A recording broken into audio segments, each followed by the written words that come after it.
আজকে দর্শন পরিবারে আমাদের একটা স্পেশাল ক্লাস, এবং এটাকে ক্লাস বলাটা ঠিক হবে না। গতকাল মাদ্রাসা সার্ভিস কমিশনে যে প্রশ্নের উত্তরগুলো অফিসিয়াল আনসার কি রিলিজ করা হয়েছে, সেই উত্তরগুলোর পরিপ্রেক্ষিতে আজকে আমাদের ক্লাস। এবং আজকের ক্লাসে আমরা জানবো এটাই যে ফিলোসফির প্রশ্নের প্রশ্নপত্র ধরে কোন কোন উত্তরগুলোকে চ্যালেঞ্জ করা যায় একদম কনফিডেন্টলি, যে প্রশ্নের উত্তরগুলোকে চ্যালেঞ্জ করা যায় এবং পর্ষদ সেখানে অবভিয়াসলি সেখানে ভুল উত্তর তারা সেখানে দিয়েছেন বলে আমার সেখানে মনে হয়েছে, এবং তার সাপেক্ষে তো অবশ্যই প্রমাণ রয়েছে, বই রয়েছে। সেই অনুযায়ী আজকের ক্লাসে প্রচুর স্টুডেন্টদের কালকে থেকে আমার কাছে পার্সোনালি খুব রিকোয়েস্ট আসছিল, এবং টেলিগ্রামেও সেই রিকোয়েস্ট ছিল যে ম্যাম, আমাদের মনে হচ্ছে যে অনেক প্রশ্নের উত্তর সেখানে ভুল আছে। কোন কোন প্রশ্নের উত্তর পর্ষদ ভুল দিয়েছে এবং যেগুলোকে তোমরা কনফিডেন্টলি চ্যালেঞ্জ করতে পারো, হ্যাঁ, আমি সেই প্রশ্নের উত্তরগুলো নিয়েই আজকের ক্লাসে আমি ডিসকাস করব।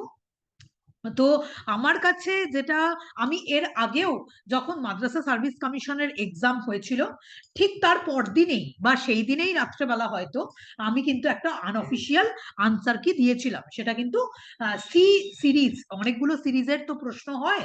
আমার কাছে যে প্রশ্নপত্রটি এসেছিল সেটা সি সিরিজের ওপরে ছিল। তো আজকের ক্লাসেও আমরা কিন্তু সেই সি সিরিজের ওপর আমার আগের ভিডিওর পরিপ্রেক্ষিতেই কোন কোনগুলো, হ্যাঁ, পর্ষদ ভুল উত্তর দিয়েছে, এবং কোনো কোনো ক্ষেত্রে আমার নিজের ব্যক্তিগতভাবে এটা মনে হয়েছে যে দু একটা প্রশ্নের উত্তর আমার ক্ষেত্র থেকেও কিন্তু ভুল ছিল। হ্যাঁ, আমার সেটা মনে হয়েছে। সেটা ভুল ছিল কি ঠিক ছিল, সবটাই আজকে আমাদের আলোচনার বিষয়। তোমরা সবাই এখনো ক্লাস জয়েন করছো, তো আমরা সরাসরি ক্লাসের মধ্যে প্রবেশ করি। তোমরা সবাই তোমাদের প্রশ্নপত্রটা নিয়ে বসো। আমার কাছে সি সিরিজের প্রশ্ন রয়েছে। তোমাদের যাদের কাছে সি সিরিজ আছে তাদের কাছে তো অবশ্যই ভালো, আর যাদের কাছে অন্য সিরিজেরও প্রশ্ন আছে, অসুবিধা হওয়ার কোনো কারণ নেই, কারণ যে প্রশ্নের উত্তর আমার ভুল বলে মনে হয়েছে সেটা অবশ্যই আমার সাথে যেটা ম্যাচিং হয়নি, ঠিক আছে, আমার উত্তরগুলোর সাথে যেগুলো ম্যাচ করেনি, হ্যাঁ, আমি তো অবশ্যই সেগুলো নিয়ে আজকের ক্লাসে আমরা ডিসকাস করব। হ্যাঁ, তো রেডি থাকো যে কোন কোন উত্তরগুলোকে তোমরা চ্যালেঞ্জ করতে পারো একদম প্রপারলি। সেখানে কিন্তু বইয়ের পোর্শন তোমাকে তুলে ধরতে হবে, ঠিক আছে। আমি তো তাই জানি নিয়ম যে চ্যালেঞ্জ করার সময় কোন বই থেকে তুমি এটা তুলে দিচ্ছ সেই বইয়ের পেজ অংশটাও কিন্তু তুলে দিতে হয়, আমি শুনেছি সেটা। তো আমরা আলোচনাটা আগে স্টার্ট করি, হ্যাঁ, কারণ আজকের আলোচনাটা একটু লেন্দি হতে চলেছে। আমি তোমাদের সামনে আমি স্ক্রিন শেয়ার করছি, সেখানে আমি পিডিএফটা তোমাদের সামনে খুলে রাখছি যাতে তোমাদের বুঝতে সুবিধা হয়। আচ্ছা, বলো তো একটু যে সবাই আমার স্ক্রিন সবাই দেখতে পাচ্ছ নাকি, একটুখানি সবাই বলো। স্ক্রিন হ্যাঁ ম্যাম। দেখতে কারোর কোনো অসুবিধা হ্যাঁ হচ্ছে ম্যাম, নাকি? দেখতে পাচ্ছি। আচ্ছা, স্ক্রিন সবাই দেখতে পাচ্ছ। এইবার প্রথম বক্তব্য হচ্ছে এটা যে আমার কাছে সি সিরিজের প্রশ্ন রয়েছে, এবং সেই সি সিরিজের আমি কিন্তু আগে প্রিভিয়াস একটা ভিডিও আমার অলরেডি করা আছে, ওই ভিডিওটাও তোমরা দেখে নিও। তোমাদের যদি কোনো অসুবিধা থাকে বা তোমরা না দেখে থাকো, তার লিঙ্কটা আমি আফটার ক্লাস দিয়ে দিচ্ছি তোমাদের সবাইকে, তোমরা দেখে নিও।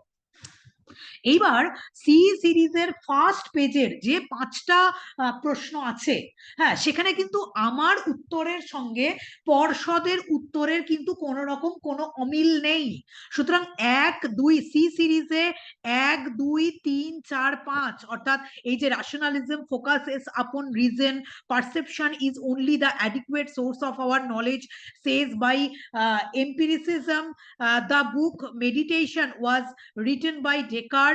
এগুলো এগুলো 1 থেকে 5, আমি বলছি প্রথম পেজে পাঁচটা প্রশ্ন ছিল, সব প্রশ্ন পড়া সম্ভব নয়, ঠিক আছে। আমি তবুও বলবো সি সিরিজের ফার্স্ট পাঁচটা যে প্রশ্ন, সেখানে আমার উত্তরের সঙ্গে পর্ষদের উত্তরের কোনো অমিল নেই, এবং পাঁচটা প্রশ্নের উত্তরই কিন্তু এখানে ঠিক দেওয়া হয়েছে 1 থেকে 5। আমি প্রশ্নগুলোর আর রিপিট করছি না, সেটা কিন্তু তুমি আগের ভিডিওটা থেকে দেখে নিও, ঠিক আছে। এইবার যদি আমি 6 নাম্বার প্রশ্নে আসি, 6 7 8 9, ঠিক 10 নাম্বারে এসে কিন্তু আটকে যাচ্ছে।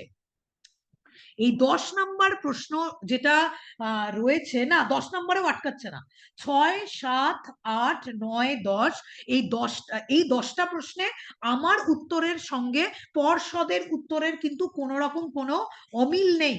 আমি এই 1 থেকে 10 নাম্বার অবধি সব কটা প্রশ্নকে আমি কিন্তু বলছি যে পর্ষদ ঠিক উত্তর দিয়েছে। হ্যাঁ, 1 থেকে 10 অবধি কি প্রশ্ন ছিল তোমরা প্রিভিয়াস ভিডিওতে একটুখানি দেখে নিও, তাহলে বারবার করে রিপিট করতে কিন্তু সেখানে অসুবিধে হবে। প্রথম যে প্রশ্নটায় এসে আমি আটকে যাচ্ছি সেটা হচ্ছে 12 নাম্বারের এই প্রশ্নটা। ঠিক আছে, ঠিক 12 নাম্বারের প্রশ্নটা এসে আমি আটকে যাচ্ছি, যেখানে প্রশ্ন হয়েছিল যে অ্যাকর্ডিং টু গান্ধী, দুদিন আগে কিন্তু তোমাদের গান্ধী পড়া হয়েছে এবং গান্ধীর অচিতন্ত্রের উপর একটা ক্লাস আমি কিন্তু অলরেডি ইউটিউবে গতকালই আপলোড করেছি। হ্যাঁ, এইবার প্রশ্ন এসছে এইটা যে অ্যাকর্ডিং টু গান্ধী, হ্যাঁ, অহিংসা ইজ, গান্ধীর মত অনুসারে অহিংসা কাকে বলে? 1 নাম্বার ছিল refrain from physical injury. Refrain টার্মটার কিন্তু অবশ্যই মানে বুঝতে হবে, কারণ রিফ্রেন টার্মটার মানে হচ্ছে বিরতি বা বিরত থাকা। হ্যাঁ, তাহলে রিফ্রেন ফ্রম ফিজিক্যাল ইনজুরি এই কথাটার মানে হচ্ছে কাউকে শারীরিক কোনো আঘাত থেকে বিরত থাকা। হ্যাঁ, পার্শিয়াল ইনজুরি মানে হচ্ছে কাউকে আংশিক আঘাত করা, তাই তো মানে দাঁড়ায়। হ্যাঁ, প্রশ্নের তাই তো মানে দাঁড়ায় উত্তরটার, যে পার্শিয়াল ইনজুরি মানে কাউকে শারীরিক আঘাত করা হচ্ছে অহিংসার অন্তর্গত। হ্যাঁ, 3 নাম্বার পয়েন্টে ছিল যে মেন্টাল অ্যান্ড ফিজিক্যাল ইনজুরি, অর্থাৎ কাউকে শারীরিক এবং মানসিক আঘাত করা, হ্যাঁ, তাকে অহিংসা বলা হয়। আর ডি নাম্বার অপশন ছিল নান অফ দ্য অ্যাবাভ, হ্যাঁ, উপরের কোনোটাই নয়। আমি সেখানে প্রশ্নের উত্তরগুলো ভালো করে দেখে, হ্যাঁ, আমি কিন্তু এখানে উত্তর করেছিলাম যে উপরের কোনোটি নয়। আমি কেন উপরের কোনোটি নয় ডি আনসার করেছিলাম, তার কারণ আমার ব্যাখ্যা হচ্ছে এটা, যে গান্ধীজির দর্শনে অহিংসা শব্দের মানে শুধুমাত্রই ফিজিক্যাল এবং মেন্টাল, কাউকে শারীরিক মানসিক কায়িক বাচিক মানসিক আঘাত থেকে কাউকে বিরত করা শুধুমাত্র নয়, কারণ গান্ধীর দর্শনে অহিংসা শব্দের প্রকৃত মানে হচ্ছে কিন্তু ভালোবাসা, অ্যাফেকশন। এটা কিন্তু সঠিকভাবে অহিংসা শব্দের সঠিক মানে কিন্তু অ্যাফেকশন বা ভালোবাসা, লাভ, এবং এই অর্থেই কিন্তু গান্ধীজি অহিংসা শব্দটাকে ব্যবহার করেছেন। এবং এই কারণেই 12 নম্বরের উত্তরের আমার উত্তর ছিল কিন্তু ডি। হ্যাঁ, আর একটা ব্যাপার, যে তোমরা আমাকে বলতে পারো পর্ষদ এখানে উত্তর দিয়েছে সি, ঠিক আছে, কি করে? আমার প্রশ্ন হচ্ছে এটা যে পর্ষদ কি করে এর উত্তর মেন্টাল অ্যান্ড ফিজিক্যাল ইনজুরি দিতে পারেন? ঠিক আছে, এইখানে তো তাহলে লেখা উচিত ছিল যে রিফ্রেন শব্দটা এখানে অ্যাডেড করা উচিত ছিল, যে refrain from mental and physical injury. আমি যদি মেনেও নিই যে গান্ধীজি জৈন দর্শন এবং বৌদ্ধ দর্শনের অহিংসার যে থিওরি তিনি তার দর্শনে মেনে নিয়েছেন, ঠিক আছে, সেইখানে গান্ধীজি অবশ্যই অহিংসা শব্দের তার কাছে একটা মানে হচ্ছে কাউকে শারীরিক বা মানসিক আঘাত করা থেকে বিরত থাকা, ঠিক আছে, কায়িক বাচিক এবং মানসিক আঘাত থেকে বিরত থাকা। তাহলে কি করে অহিংসা শব্দের মানে এটা দাঁড়ায় যে মেন্টাল অ্যান্ড ফিজিক্যাল ইনজুরি? হ্যাঁ, আমার প্রশ্ন হচ্ছে এটা। হ্যাঁ, কিন্তু পর্ষদ এখানে আমি যা দেখছি যে পর্ষদ থেকে কারেক্ট আনসার দেওয়া হয়েছে মেন্টাল অ্যান্ড ফিজিক্যাল ইনজুরি। এবার এটা আমাদের ইন্টারঅ্যাক্টিভ ক্লাস, আমি একা একা কথা বলবো না। এইবার তোমরা আমাকে বলো যে আমি কি কথাটা ঠিক বলছি না আমি কথাটা ভুল বলছি, একটুখানি বলো। ঠিকই বলেছেন, যেহেতু ভালোবাসা অর্থে ওটাকে না, আমি ব্যবহার ভালোবাসা অর্থটাও ছেড়ে দিলাম সুইটি, আমি ভালোবাসা অর্থটাও ছেড়ে দিলাম। আমি আঘাত ধরে করা নিলাম তো কাউকে কোনোভাবে হতেই পারে শারীরিক। না। হ্যাঁ বলো অভিজিৎ, বলো। আঘাত আঘাত শব্দটা আছে মানে তো ওটা হতেই পারে না, কারণ আঘাত তো হতেই পারে হতেই না, পারে না। তাহলে তো এখানে এই শব্দটা তাদের অ্যাড করা উচিত ছিল, যে refrain from mental and physical injury, যেটা এ নাম্বারে ওরা দিয়েছিল সেটাই তো সি নাম্বারে লেখা উচিত ছিল। মেন্টাল অ্যান্ড ফিজিক্যাল ইনজুরি কি করে অহিংসার নীতি হতে পারে?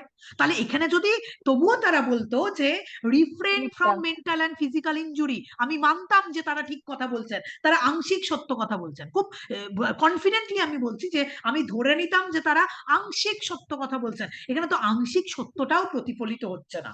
তাহলে 12 উত্তর সি, অ্যাকর্ডিং টু গান্ধী অহিংসা is mental and physical injury, এটা কি করে হতে পারে? আমি ভালোবাসা অর্থটা ছেড়েই দিলাম, আমি ধরেই নিলাম যে শারীরিক এবং মানসিক আঘাত থেকে বিরত থাকা। হ্যাঁ, তাহলে রিফ্রেইন হওয়া, হ্যাঁ, বিরত থাকা, যেটা প্রথম দিয়েছে। কি করে সি আনসার হতে পারে? এইবার তোমরাই বলো, তোমরাই এর উত্তর করতে পারবে। আমার কাছে একদম ভুল উত্তর, ঠিক আছে? প্রশ্নটাই তাহলে ভুল ধরতে হবে। যদি সি উত্তরই কারেক্ট ধরতে হয়, তাহলে ওখানে রিফ্রেন ফ্রম এই শব্দটা অ্যাড করতেই হবে, নাহলে এর উত্তর কোনোদিনই হয় না 12 সি। সুতরাং প্রথম যেটা সি সিরিজের প্রথম যেটা প্রশ্নে আমার মনে হয়েছে যে পর্ষদের এটা ভুল উত্তর, সেটা হচ্ছে কিন্তু এই 12 নাম্বার। তোমরা কিন্তু এই 12 নাম্বার প্রশ্নটাকে তোমরা কিন্তু আইডেন্টিফাই করে রাখো। হ্যাঁ, তোমরা কিন্তু এটাকে চ্যালেঞ্জ করতে পারো, কারণ পর্ষদ ভুল দিয়েছে প্রশ্নটা। আমি বলবো যে পর্ষদ ভুল দিয়েছে প্রশ্নটা। সো 12 নাম্বার এই প্রশ্নটাতে এসে আমি আটকে গেছি, যেখানে আমার মনে হয়েছে পর্ষদ একদমই সেটার সঠিক উত্তর দেয়নি।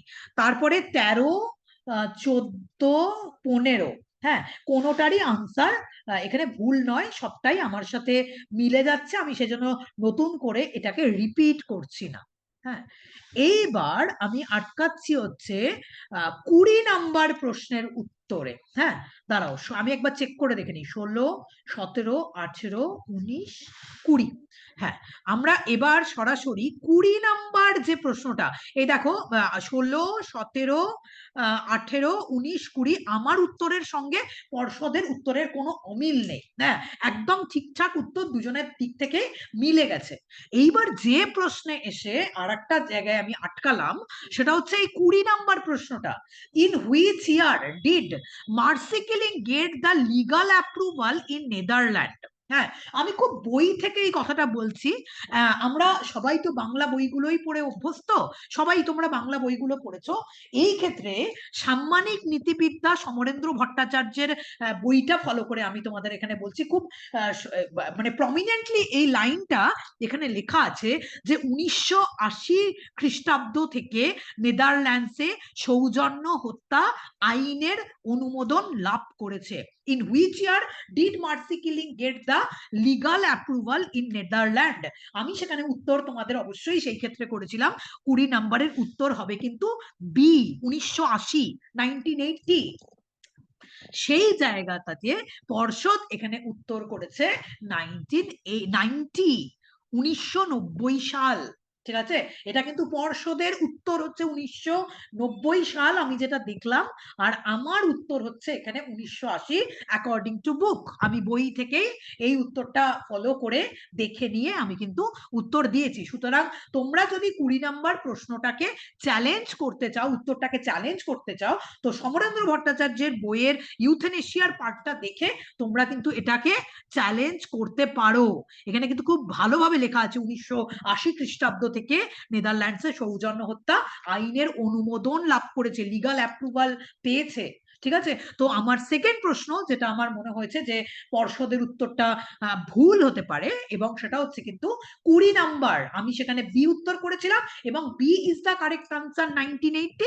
পর্ষদ সেখানে উত্তর করেছে কিন্তু 1990, 1990।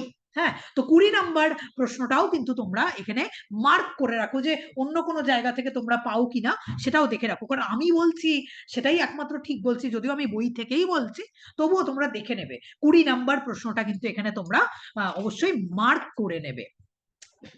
এইবার আমরা আসছি 21 নাম্বার। হ্যাঁ, 21 নাম্বার প্রশ্নে। ঠিক আছে, সরাসরি আমরা 20 নাম্বার প্রশ্ন থেকে সরাসরি আমরা 21 নাম্বার প্রশ্নে আসছি। ঠিক আছে, allowing a terminally ill patient to die his or her natural death is a kind of voluntary euthanasia, passive euthanasia, non voluntary euthanasia and active euthanasia. অনারোগ্য ব্যক্তিকে, তোমরাও বলবে কিন্তু, হ্যাঁ এটা কিন্তু ইন্টারঅ্যাক্টিভ ক্লাস, আমিও ভুল হতে পারি। অনারোগ্য ব্যাধিতে আক্রান্ত ব্যক্তিকে স্বাভাবিক মৃত্যুর অনুমতি দেওয়া কোন প্রকার করুণা হত্যার অন্তর্গত? এবং এখানে আমি উত্তর করেছিলাম, হ্যাঁ, নিষ্ক্রিয় প্যাসিভ ইউথেনেশিয়ার অন্তর্গত। হ্যাঁ, কাউকে স্বাভাবিক মৃত্যুর অনুমোদন দেওয়া, কাউকে ট্রিটমেন্ট করাটা সেই মুহূর্তে বন্ধ করে দেওয়া, আমার মনে হয়েছে যে এটা কিন্তু প্যাসিভ ইউথেনেশিয়ার অন্তর্গত। নিষ্ক্রিয়ভাবে কারোর মৃত্যুকে কিন্তু হতে দিচ্ছে এখানে। হ্যাঁ, এই জন্য এটা কিন্তু প্যাসিভ ইউথেনেশিয়া। বাট এখানে কিন্তু পর্ষদের আনসারে করা হয়েছে ভলেন্টারি ইউথেনেশিয়া। হ্যাঁ, ওই, হ্যাঁ বলো। ম্যাম, আমার মনে হয় ঐচ্ছিক কৃপা হত্যাটা হওয়া উচিত এখানে। কেন? নাকি কারণ স্বাভাবিক মৃত্যু মানে যখন একজন মানে কোনো ব্যাধিতে আক্রান্ত থাকছে, তখন সে তো মানে মৃত্যু মানে সে নিজের মৃত্যুর জন্য বলবে, তখন তাকে যে বলতে পারছে না কিন্তু তাকে মৃত্যু দেওয়া হচ্ছে, তো মৃত্যু সেক্ষেত্রে দেওয়া হচ্ছে এখানে কিন্তু উল্লেখ করে দিয়েছে যে তাকে স্বাভাবিক মৃত্যু দেওয়া হচ্ছে, তাকে ফোর্সফুল মৃত্যু কিন্তু দেওয়া হচ্ছে না, যে সেই মাত্র তাকে একটা ইঞ্জেকশন দেওয়া হলো, ঠিক আছে, ইঞ্জেকশন দিয়ে সঙ্গে সঙ্গে তার ঘুমের মধ্যেই ডেথ হয়ে গেল, সেটা কিন্তু এখানে বলছে না, এখানে বলছে তার তাকে তার স্বাভাবিক ইচ্ছা অনুসারে হচ্ছে না, তার ইচ্ছা হ্যাঁ অনুসারে হচ্ছে না। হ্যাঁ, তাকে স্বাভাবিক মৃত্যুর অনুমতি দেওয়া হচ্ছে, মানে চাইছে যে ধীরে ধীরে ধীরে ধীরে তার মানে ওষুধগুলোকে ধীরে ধীরে করে বন্ধ করে দিয়ে, হ্যাঁ, তাকে স্বাভাবিক মৃত্যুর অনুমতি দেওয়া হচ্ছে। আমার তো এখানে জানা বিষয় এটাই যে স্বাভাবিক মৃত্যুর যেটা অনুমতি দেওয়া, সেটা তো আমি তো জানি যেটা, সেটা আমার যদিও খুব ভালো করে যে তোমার পড়া আছে, সাম্মানিক নীতিবিদ্যা পড়া আছে তাও নয়, তবুও আমি তোমাকে বলছি প্র্যাকটিক্যাল এথিক্স এর ক্ষেত্রে এর উত্তর কিন্তু নিষ্ক্রিয় কৃপা হত্যা হওয়া উচিত। তোমরা কি বলছো বলো? সবটাই আমি বই দেখার সুযোগ পাইনি। সমরেন্দ্র বাবুর বইটা ম্যাডাম পড়ে মনে হচ্ছে ম্যাম ওই নিষ্ক্রিয়টাই হবে। আমারও সমরেন্দ্র বাবুর বইটা জাস্ট 10 মিনিট আগেই আমি একটু খুলে দেখলাম, সেখানে আমার মনে হয়েছে আবারও আমি কিন্তু ঐচ্ছিক কৃপা হত্যাটাও দেখলাম, ঠিক আছে, যে ঐচ্ছিক কৃপা হত্যার সংজ্ঞাটা বা তার ইনস্ট্যান্স গুলো পড়ে দেখলাম, সেখানে স্বাভাবিক মৃত্যুর অনুমতি দেওয়া ব্যাপারটা কিন্তু সেখানে হচ্ছে না, ঠিক আছে। আর স্বাভাবিক মৃত্যুর অনুমতি দেওয়া মানে তার ওষুধগুলোকে ধীরে ধীরে বন্ধ করে দেওয়া হলো, তার স্বাভাবিক মৃত্যুটাকে ত্বরান্বিত করা হলো, হ্যাঁ, তাড়াতাড়ি করা হলো। আমার ধারণা তোমরা 21 নম্বরের প্রশ্নটা মার্ক করে রাখো, এটার কিন্তু উত্তর আমার মনে হয়েছে এটা নিষ্ক্রিয় কৃপা হত্যা হবে, কিন্তু পর্ষদ এখানে কিন্তু উত্তর দিয়েছে ভলেন্টারি ইউথেনেশিয়া অর্থাৎ ঐচ্ছিক কৃপা হত্যা। হ্যাঁ, যেহেতু আমার এখানে স্বাভাবিক মৃত্যুর শব্দটা এখানে জড়িত রয়েছে, ন্যাচারাল ডেথের প্রসঙ্গটা এখানে জড়িত রয়েছে, আমার মনে হয়েছে এটা ঐচ্ছিক নিষ্ক্রিয় কৃপা হত্যা। এইটাকে কিন্তু তোমার মার্ক করে রাখতে পারো, এই প্রশ্নটাকেও কিন্তু ভালো করে পড়ে নিয়ে বইগুলো দেখে নিয়ে এই প্রশ্নটাকে কিন্তু চ্যালেঞ্জ করা যেতে পারে। 21 নাম্বার প্রশ্নটাকে অবশ্যই চ্যালেঞ্জ করা যেতে পারে। বলছি ম্যাম, হ্যাঁ বলো। বলছি 19 নম্বর কোশ্চেনটা একবার দেখুন তো।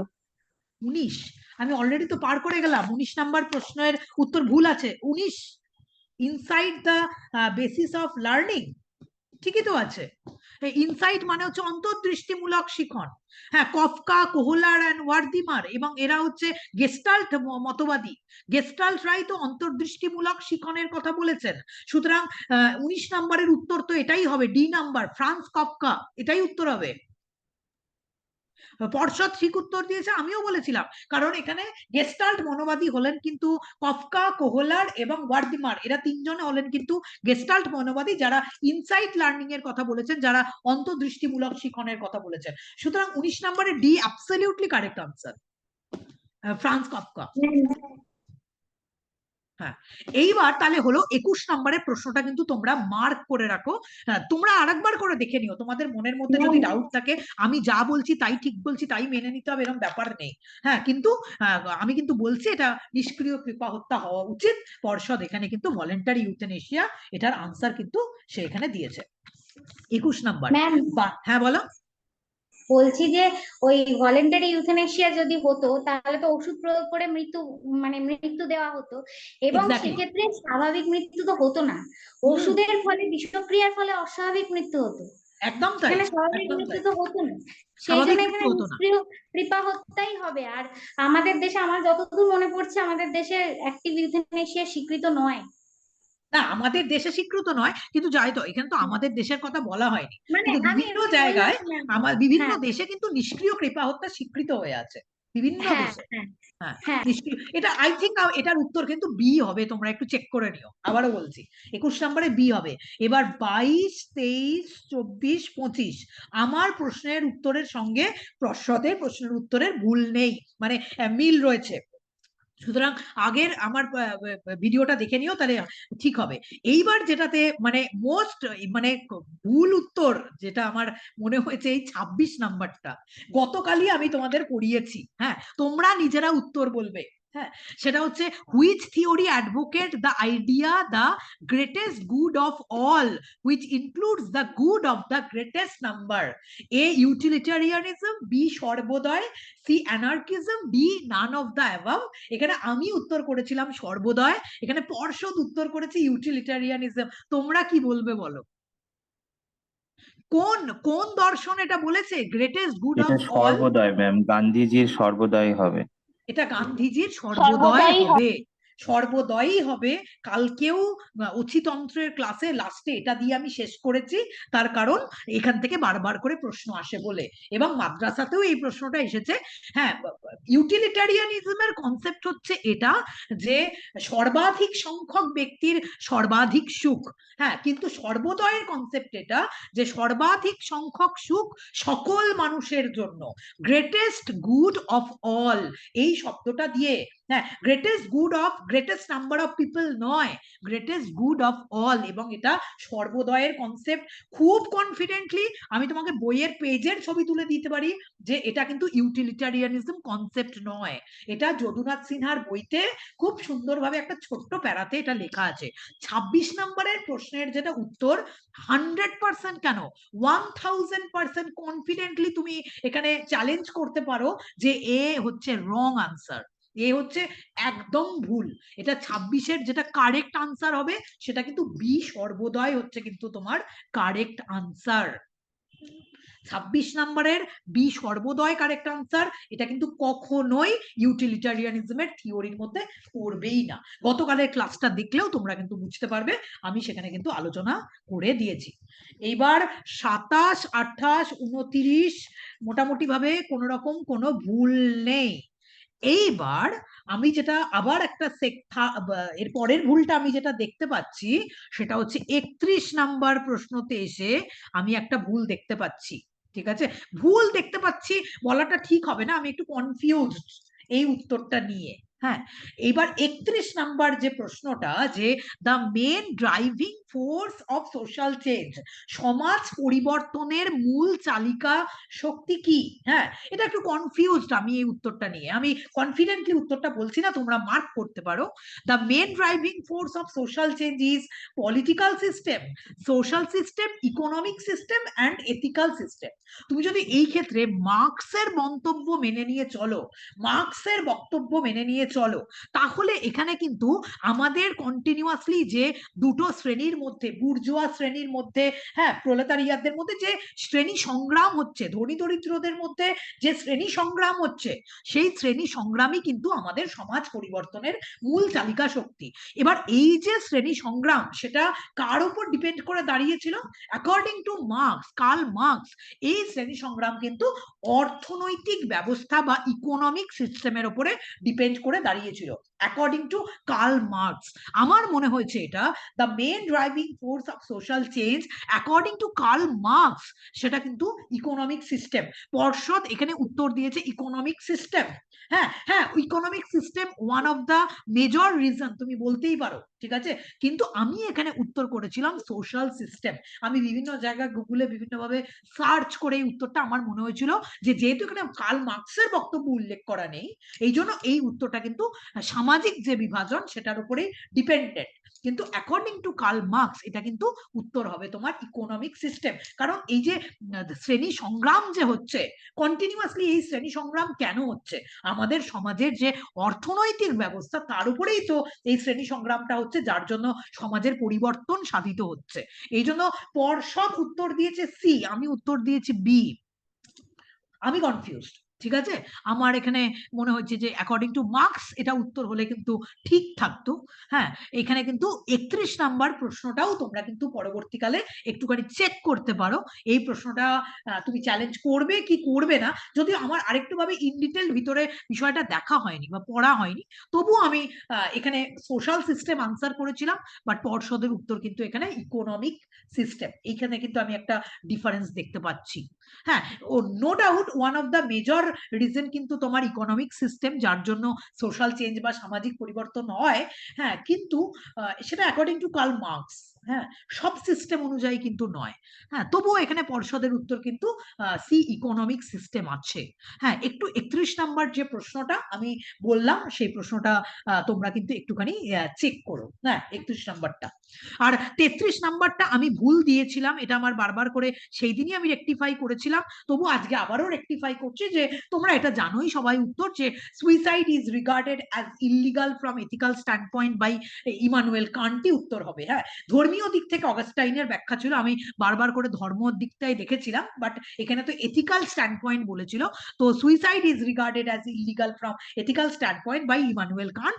একদমই পর্ষদ এটার সঠিক উত্তরই কিন্তু তারা এখানে দিয়েছে। সুতরাং এই পেজের মধ্যে আর কোন রকম ভুল আমি দেখতে পাচ্ছি না। এরপরে যে ভুলটা আমি দেখতে পাচ্ছি 35, 36, 37, 38, 39, এই পাঁচটার মধ্যেই কোন রকম কোনো ভুল নেই। আমার উত্তরের সঙ্গে পর্ষদের উত্তরের মিল রয়েছে। এইবার আমি যেটা দেখতে পাচ্ছি সেটা হচ্ছে 40 নাম্বার যেটা প্রশ্ন, 40, এই যে 40, which of the following is a book of Vedanta দর্শন। ঠিক আছে, এই নিম্নলিখিত বইগুলোর মধ্যে কোনটা বেদান্ত দর্শনের গ্রন্থ? এবং সেখানে আমি বলেছিলাম বিবরণ প্রমেয় সংগ্রহ এটা বেদান্ত দর্শনের গ্রন্থ, এবং পর্ষদ এটার উত্তর করেছে পদার্থ ধর্ম সংগ্রহ।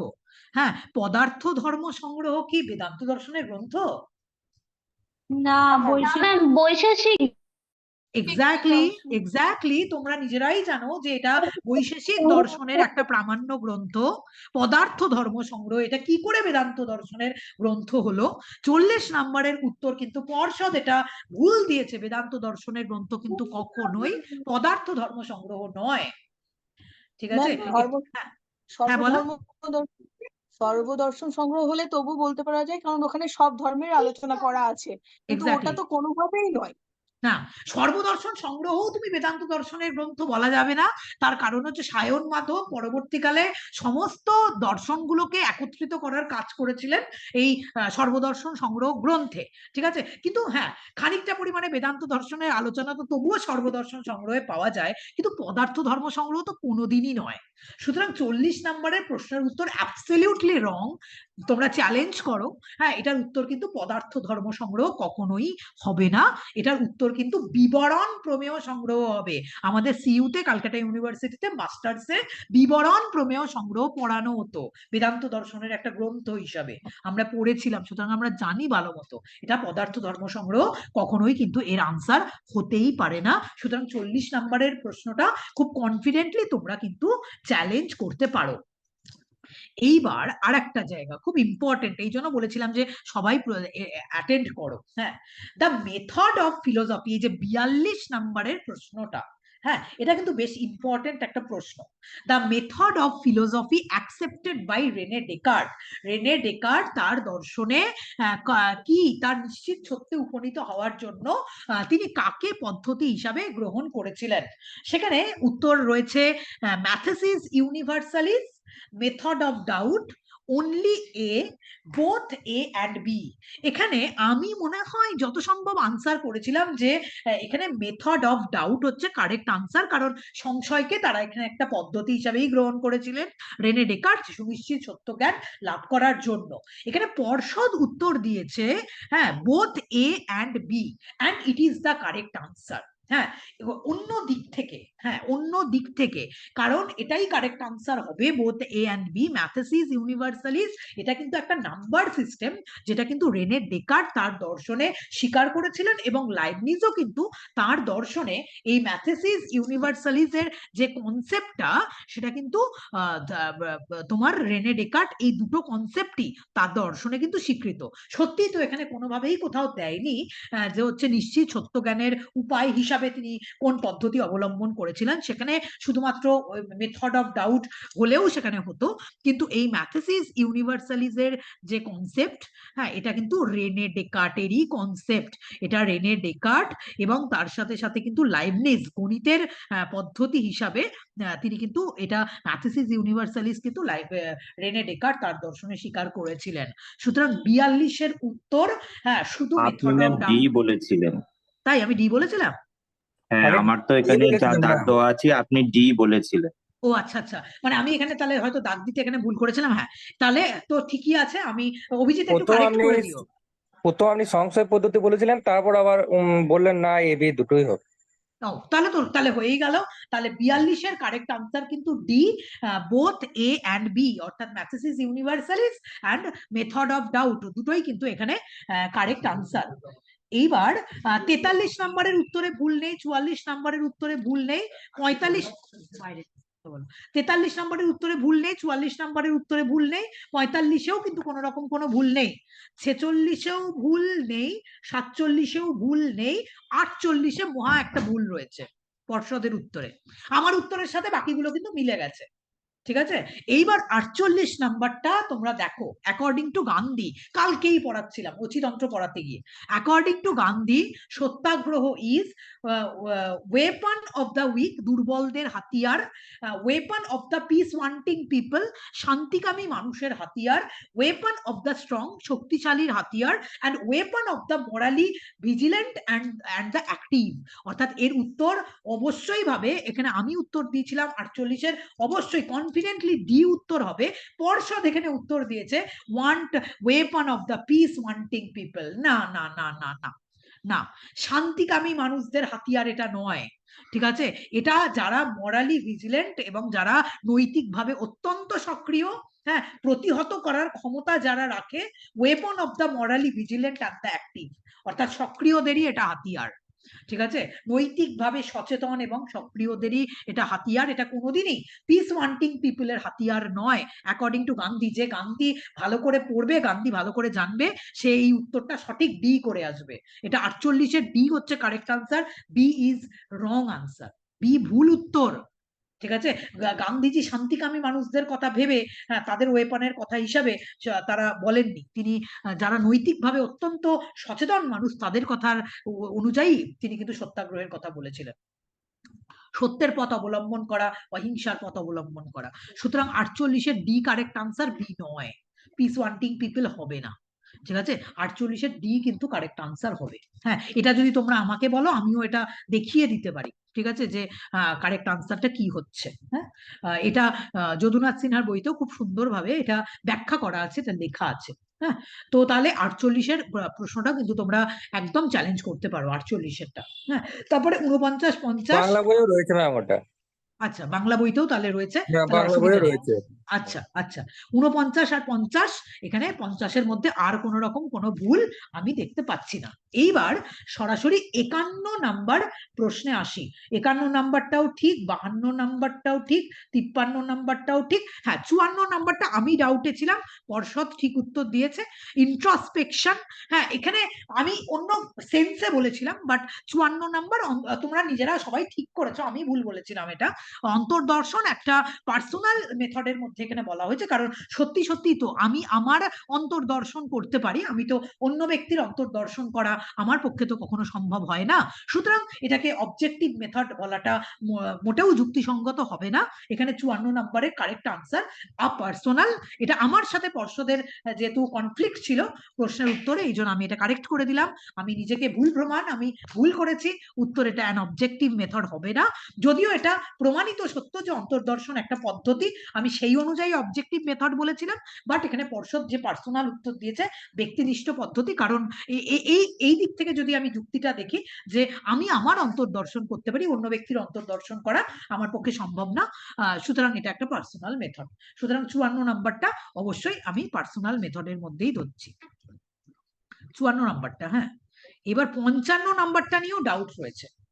Another name of Weber-Fechner law, হ্যাঁ, is law of psycho, law of physiological, law of psychophysics, and both B and C. এখানে আমার উত্তর ছিল law of psychophysics, পর্ষদ এখানে উত্তর দিয়েছে both B and C। এবার কি করে দেহ সম্পর্কিত সূত্র, দেহ মন সম্পর্কিত সূত্র, আমার তো এখনো এটার ধারণা, আমি কিছুদিন আগেই তোমাদের ওয়েবার ফেকনার ল পড়িয়েছি এসএসসি তে। হ্যাঁ, সেটা তো সাইকোফিজিক্স। হ্যাঁ বলো। এই উত্তরটা ম্যাম যেটা দিয়েছে, দেখেন ম্যাম, যদি আমি সিটাই উত্তর দেই তাহলে আমার এ আর বি অটোমেটিক্যালি ওর মধ্যে ঢুকে যাচ্ছে। এক্স্যাক্টলি এক্স্যাক্টলি তাই আমার মনে হয়েছে যে পর্ষদ এটার কিন্তু ভুল উত্তর দিয়েছে। এটা হওয়া উচিত ছিল ল অফ সাইকোফিজিক্স, দেহ মন, এর মধ্যে কিন্তু law of psycho and law of physiological, এই দুটো উত্তরই কিন্তু সি এর মধ্যে ঢুকে পড়ছে। ঠিক আছে, সুতরাং আলাদা করে ডি নাম্বারে বোথ বি অ্যান্ড সি বলার কিন্তু কোনো ধরনের কোনো প্রয়োজনীয়তা এখানে দেখতেই পাওয়া যাচ্ছে না। সুতরাং সি এর মধ্যেই কিন্তু উত্তর নিহিত আছে 55 নম্বরের। আমার ধারণা তোমরা আরেকবার ওয়েবার ফেকনাল ল ভালো করে দেখে নেবে, আমি কিছুদিন আগেই পড়িয়েছি। এটা সমরেন্দ্র স্যারের বইয়ের সূচিপত্রের মধ্যেই দেওয়া আছে যে ওয়েবার ফেকনাল ল দেহমন সম্পর্কে সূত্র, এটা একদম সূচিপত্রেই দেওয়া রয়েছে। ও আচ্ছা, সূচিপত্রেই দেওয়া রয়েছে, তোমরা দেখে নিয়েছো, তাহলে উত্তর একদম ঠিক আছে আমাদেরটাই। পর্ষদকে তুমি এখানে চ্যালেঞ্জ করতে পারো যে 55 নম্বরে সি হচ্ছে কারেক্ট আনসার, ডি কিন্তু কোনোভাবেই নয়। ঠিক আছে, ডি কোনোভাবেই উত্তর হবে না, সি হচ্ছে কারেক্ট আনসার। ঠিক আছে, এইবার পরপর পরপর সব ভুল আছে, এইবার পরপর ভুল। 56 নম্বরে চলে আসি। হ্যাঁ বলো, হ্যাঁ বলো বলো। বলছিলাম আপনি একবার ওই 49 এর অ্যান্সারটা একবার দেখবেন। 49 পিছিয়ে গেলে তো, 49 পিছিয়ে গেলে। আচ্ছা আমরা পরে দেখছি, আমি পরে দেখছি, ঠিক আছে। মার্ক করে রাখো, যেটাতে ডাউট হচ্ছে সেটাতে মার্ক করে রাখো, আমি পরে দেখছি। আমি এগুলো একটু বলে নিই যেগুলো যেগুলো মার্ক করে রেখেছি আমি। এইবার ভুল শুরু হলো। ধরো, sensation is conceived as the simplest element of perception. প্রত্যক্ষেরই তো সরলতম উপাদান রূপে সংবেদনকে ধরা হয়। কি করে এটা উত্তর হয় যে sensation is conceived as the simplest element, stimulants বা উদ্দীপক? এটা কি করে উত্তর হয়? এটা তো 100% এটা ভুল উত্তর দিয়েছে পর্ষদ। 56 নাম্বারটা, ঠিক আছে, 56 নাম্বারটা কি? তোমরা এতদিন ধরে মানসী ভাইরাস তোমরা সবাই পড়লে যে sensation is conceived as the simplest element of perception, প্রত্যক্ষের সবচেয়ে সরলতম উপাদান, আমাদের জ্ঞানের সবচেয়ে সরলতম উপাদান, সেটা তো পারসেপশন, সেটা তো সেন্সেশন, পারসেপশনের সরলতম উপাদান। উদ্দীপকের কি করে সরলতম উপাদান সংবেদন হয়? ঠিক আছে, সুতরাং 56 নম্বরের যেটা উত্তর, যেটা পর্ষদ দিয়েছে স্টিমুল্যান্টস, এটা উত্তর 100% ভুল। এটার উত্তর হবে B, perception. Sensation is conceived as the simplest element of perception. তাই তো? আমি ঠিক বলছি তো? হ্যাঁ ম্যাম, তোমরা একদম বুঝছো একদম একদম তো? একদম প্রত্যক্ষ হবে ম্যাম। একদম হ্যাঁ, এটা প্রত্যক্ষ হবে, এটা কি করে হতে পারে? ঠিক আছে, সুতরাং 56 নম্বরের বি হচ্ছে কারেক্ট আনসার, এ কোনোদিন হতে পারে না। 56 নাম্বার। 57 নাম্বারটাও ইকুয়ালি ভুল, এটাও তোমাদের আমি ওই যদুনাথ সিনহার বই থেকে পড়িয়েছি। 57 নাম্বারটা, which among of the following law is not a laws of association? কোনটা অনুষঙ্গ নিয়মের মধ্যে পড়ে না? খেয়াল করে দেখো, আমরা যখন কনসাসনেসের চ্যাপ্টারটা পড়ছিলাম মানে কিছুদিন আগে সাইকোলজিতে, সেখানে একটা পোর্শন ছিল লজ অফ অ্যাসোসিয়েশন, অনুষঙ্গের নিয়ম কি কি, এবং সেখানে কিন্তু 3টে অনুষঙ্গের নিয়মের কথা বলা হয়েছে। সাদৃশ্য নিয়ম, বৈসাদৃশ্য নিয়ম আর হচ্ছে নৈকট্য নিয়ম, এই তিনটে একদম। হচ্ছে অনুষঙ্গ নিয়মের মধ্যে পড়ে, আর যেটা পড়ে না ওটাই তো স্ববিরোধিতার নিয়মই। একদম, সেটা হচ্ছে স্ববিরোধিতার নিয়ম। Law of contrast, law of contiguity, law of similarity, এই তিনটেই লজ অফ অ্যাসোসিয়েশন, এই তিনটেই অনুষঙ্গ নিয়ম। এবং সেটা হচ্ছে কোনটা নয়, এখানে বলেছে ল অফ সেলফ কন্ট্রাডিক্টরি বা স্ববিরোধিতার নিয়ম, এইটা হচ্ছে অনুষঙ্গ নিয়মের মধ্যে পড়ে না। ঠিক আছে, এইবার পর্ষদ এখানে উত্তর কি দিয়ে দিল? পর্ষদ এখানে উত্তর দিয়ে দিল ল অফ কন্ট্রাস্ট। 100% ভুল। ঠিক আছে, একদম বইয়ের মধ্যে পরিষ্কার লেখা আছে law of contrast, law of contiguity আর ল অফ সিমিলারিটি, এই তিনটেই হচ্ছে কিন্তু আমাদের অনুষঙ্গ নিয়মের মধ্যে পড়ে। এখানে কারেক্ট আনসার হবে law of self contradictory, B হচ্ছে কারেক্ট আনসার, এ নয়। পর্ষদকে তোমরা একদম 100% কনফিডেন্টলি চ্যালেঞ্জ করতে পারো এই 57 নাম্বারটা নিয়ে। ঠিক আছে, 58 নাম্বার প্রশ্ন। হ্যাঁ, এইটা আমি হয়তো, আমার মনে হচ্ছে আমাকে আরেকটুখানি হ্যাঁ দেখতে ম্যাম, হবে। এটা আপনার হ্যাঁ, বলার সময় হ্যাঁ, ছিল, এটা হচ্ছে হ্যাঁ। পসিবল নয় হবে, এটা পসিবল নট নয়, পসিবল। আমার মনে হয় এটা পসিবল নয়। সমরেন্দ্র আমি বাবুর আজকে বইতে একদম সুন্দর করেই রয়েছে নট পসিবল। নট পসিবল, হ্যাঁ, এটা division of attention, not possible. মনোযোগের করা, ডিভিশন করা, এটা পসিবল নয়। ঠিক আছে, এটা আমি ভুলছিলাম, এটা আমি কোন পরিপ্রেক্ষিতে কি কারণে বলেছিলাম আমি জানি না, কিন্তু আমি 100% ভুলছিলাম। 58 নম্বরের কারেক্ট আনসার কিন্তু বি, নট পসিবল হবে। Division of attention not possible, পর্ষদ এটা একদম কারেক্ট আনসার দিয়েছে। 58 নম্বরে বি হচ্ছে কিন্তু কারেক্ট আনসার। এইবার 59 নম্বরে আসি। হ্যাঁ, when a group of people live together for the purpose of meeting the general needs of collective life, it is called, আমি বলেছিলাম কমিউনিটি, সম্প্রদায়। হ্যাঁ, কারণ সম্প্রদায়ের ক্ষেত্রে আমি এটা দেখেছিলাম, সম্প্রদায়ের যে সংজ্ঞা, যখন কোনো জনসমষ্টি তাদের সংঘবদ্ধ জীবনের সার্বিক প্রয়োজন সাধনের উদ্দেশ্যে একত্রে বসবাস করে, সেই অংশকে কিন্তু সম্প্রদায় বলা হয় বা কমিউনিটি বলা হয়। এবং আমি সেখানে ডি কমিউনিটি আনসার করেছিলাম, পর্ষদ সেখানে সোসাইটি আনসার করেছে বা সমাজ আনসার করেছে। এবার তোমরা আমাকে বলবে যে এটা কি হবে। কিন্তু কমিউনিটি হবে ম্যাম, সমাজ যদি করে থাকে ভুলই আছে, সম্প্রদায় কারণ হবে ম্যাম এটা। একদম হ্যাঁ, সম্প্রদায়ের এখানে সাথে পুরো মিলে যাচ্ছে। একদম সম্প্রদায়ের সঙ্গেই এটা পুরো মিলে যাচ্ছে। ম্যাকাইভার পেজের যে সংজ্ঞা সম্প্রদায় সম্পর্কে, সেটার সাথে এটা পুরো মিলে যাচ্ছে। সুতরাং সোসাইটি এখানে কিন্তু আনসারটা পর্ষদ ভুল দিয়েছে। 59-এর কিন্তু কারেক্ট আনসার এ হবে না, 59-এর কারেক্ট আনসার কিন্তু ডি কমিউনিটি কিন্তু এখানে হবে। ঠিক আছে, এটা কিন্তু আরেকটা ভুল বেরিয়ে গেল, 59 নাম্বারটা এটা আরেকটা ভুল বেরোলো। 60 নাম্বার প্রশ্ন পরপর আসছে ভুলের সংখ্যা। The existence of several political parties, বিভিন্ন রাজনৈতিক দলের একত্র সহাবস্থান, was declared in direct democracy, in indirect democracy, in a liberal democracy and in a socialist democracy.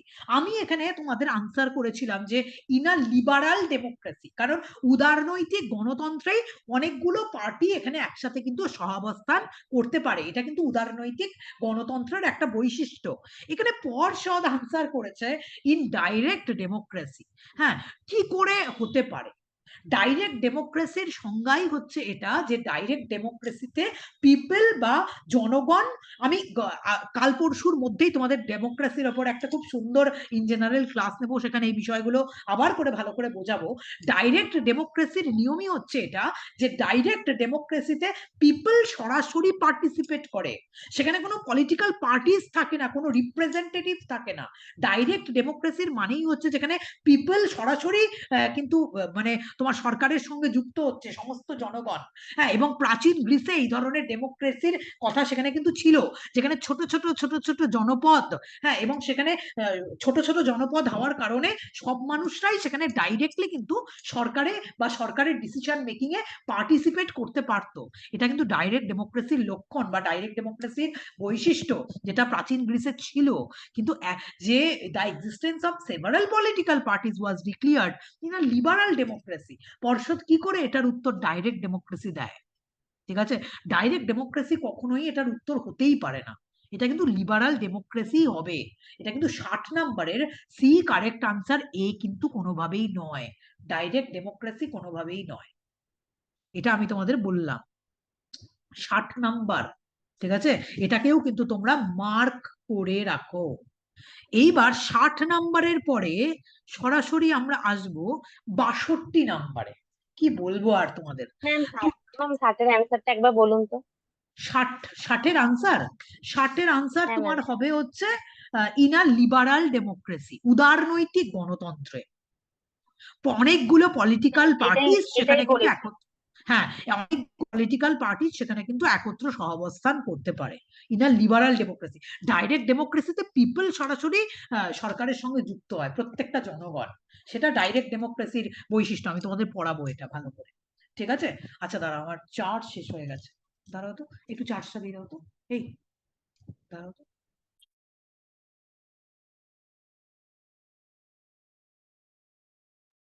আচ্ছা, এরপরে যেটা মহা ভুল আর একটা রয়েছে, ধরো 62 number, the test to test the validity of an argument of a Venn diagram. Venn ডায়াগ্রামে একটা আর্গুমেন্টের ভ্যালিডিটি টেস্ট করার জন্য হ্যাঁ কি করতে হয়? হ্যাঁ, সেখানে আমরা কি জানি, সবাই জানি যে দুটো আশ্রয় বাক্যকে এখানে ভেনচিত্রে প্রকাশ করতে হয় বা ভেনচিত্রে দুটো আশ্রয় বাক্যকে আঁকতে হয়। হ্যাঁ, এখানে পর্ষদ উত্তর দিল এ নাম্বার, একটি আশ্রয় বাক্য একটি সিদ্ধান্তকে ভেনচিত্রে প্রকাশ করতে হয়। এটা কি কোনোদিনই তোমাদের কি বলছো কারা এটা অ্যান্সারের ইয়েগুলো করেছে কোনোদিনই কে হবে না জানে। ম্যাম। সত্যি কারা আনসার, মানে আমি কাউকে ছোট করতে চাই না, কারণ পড়াশোনা এটা কাউকে ছোট কোনোদিনই করতে, হবে না। হ্যাঁ কোনোদিনই এটা হতে পারে না। একটি আশ্রয় বাক্য সিদ্ধান্তকে ভেনচিত্রে প্রকাশ করতে হবে। ডিটাই উত্তর ডি অ্যান্সার দিয়েছে দিদি। আচ্ছা, আমি লিখেছি ডি পর্ষদ দিয়েছে স্যার ম্যাম, পর্ষদ ডি আনসার দিয়েছে। হ্যাঁ হ্যাঁ, হ্যাঁ ঠিক। পর্ষদ ঠিক অ্যান্সার দিয়েছে, এটা ডি আছে। হ্যাঁ, সি আমি সি তে দেখলাম যে সি সিরিজে দেখলাম যে এটা এ আনসার দিয়েছে। না, আমার তো বি সিরিজ, আমি বি সিরিজ ওয়াইজ তো এটা ঠিকই অ্যান্সার পেলাম ম্যাম, ডি ও দিয়েছে। আমি আবার সি হ্যাঁ, সিরিজ দিয়ে ধরে তো করলাম। তাই দিয়েছে। আমি সি সিরিজে দেখলাম যে পর্ষদ এটা এ উত্তর করেছে। দাঁড়া আমি একবার চেক করে নিচ্ছি। আমি যদি না দিদি না ডি ম্যাম, আছে, ডি সি আছে, সি ডি আছে। ডি আছে ma'am। আচ্ছা তাহলে আমারও তো হয়েই গেল, সিরিজ তাহলে তো ডি অসুবিধা আছে। নেই, তাহলে আমি ভুল ছিলাম। ঠিক আছে, যে তাহলে এটা ডি হচ্ছে কারেক্ট আনসার, দুটো আশ্রয় বাক্য ভেন্টিতে প্রকাশ করতে হবে, কোনো অসুবিধা নেই। ঠিক আছে, আমি ভুল ছিলাম এখানে। এইবার 63 নাম্বার প্রশ্নটা, এইটা একটা ডাউটফুল প্রশ্ন, কিন্তু আমি কিন্তু যা বলছি আমি বই দেখে বলছি, আমি বই বিনা কোনো কথা বলছি না। The value of Mill's method is that, মিলের পদ্ধতিগুলোর মূল্য এই হলো যে আমি এখানে উত্তর করেছিলাম যে পদ্ধতিগুলো প্রকল্প গঠন করতে সহায়তা করে। আর এখানে পর্ষদ, আমি ভুল করলে কিন্তু তোমরা কারেক্ট করবে অবশ্যই, পর্ষদ এখানে উত্তর করেছে যে এই পদ্ধতিগুলো বৈজ্ঞানিক, দিস মেথডস আর সাইন্টিফিক। কিন্তু আমি এখানে উত্তর করেছিলাম যে পদ্ধতিগুলো প্রকল্প গঠন করতে সহায়তা করে। আমি কিন্তু আবারও বই ধরে আমি বলছি, আমার কাছে বই রাখা রয়েছে, হ্যাঁ, যুক্তিবিজ্ঞানের ভূমিকা বাই সমীর কুমার চক্রবর্তী। একদম মিলের পদ্ধতিগুলোর লাস্ট লাইনে বিভিন্ন রকম সমালোচনা করে নিয়ে এটা লাস্টে বলা হচ্ছে, কার্যকারণ সম্পর্ক বিষয়ে প্রকল্প প্রণয়নের সহায়ক হিসাবে মিলের পদ্ধতিগুলোর মূল্য স্বীকৃত হয়। অর্থাৎ মিলের এই পদ্ধতিগুলো প্রকল্প গঠন করার কাজে কিন্তু সহায়তা করে। আমি কিন্তু একদম বইয়ের লাইন তুলে আমি উত্তর বলছি, আমি এখানে কোনো রকম নিজের মন গড়া বা নিজের যুক্তি সাজিয়ে এখানে কিন্তু কোনো কথা বলছি না। হ্যাঁ, মিলের পদ্ধতিগুলো বৈজ্ঞানিকই, কিন্তু সেখানে অনেক ধরনের আলোচনা সমালোচনার জায়গা আছে, এবং সমালোচনা করেও শেষ পর্যন্ত, হ্যাঁ, বলা হচ্ছে যে পর্যবেক্ষণ এবং পরীক্ষণের দ্বারা কার্যকারণ সম্পর্ক বিষয়ে প্রকল্প প্রণয়নে পদ্ধতিগুলোর উপযোগিতা অনস্বীকার্য।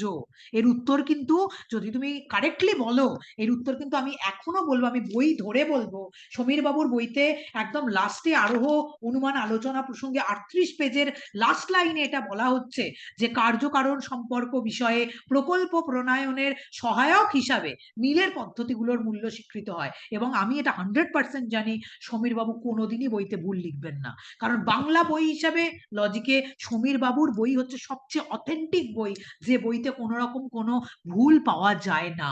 বাকি অনেক বাংলা বইতে প্রচুর পরিমাণে ভুল রয়েছে, আর সমীর বাবুর বইতে কিন্তু কোনো রকম কোনো ভুল নেই।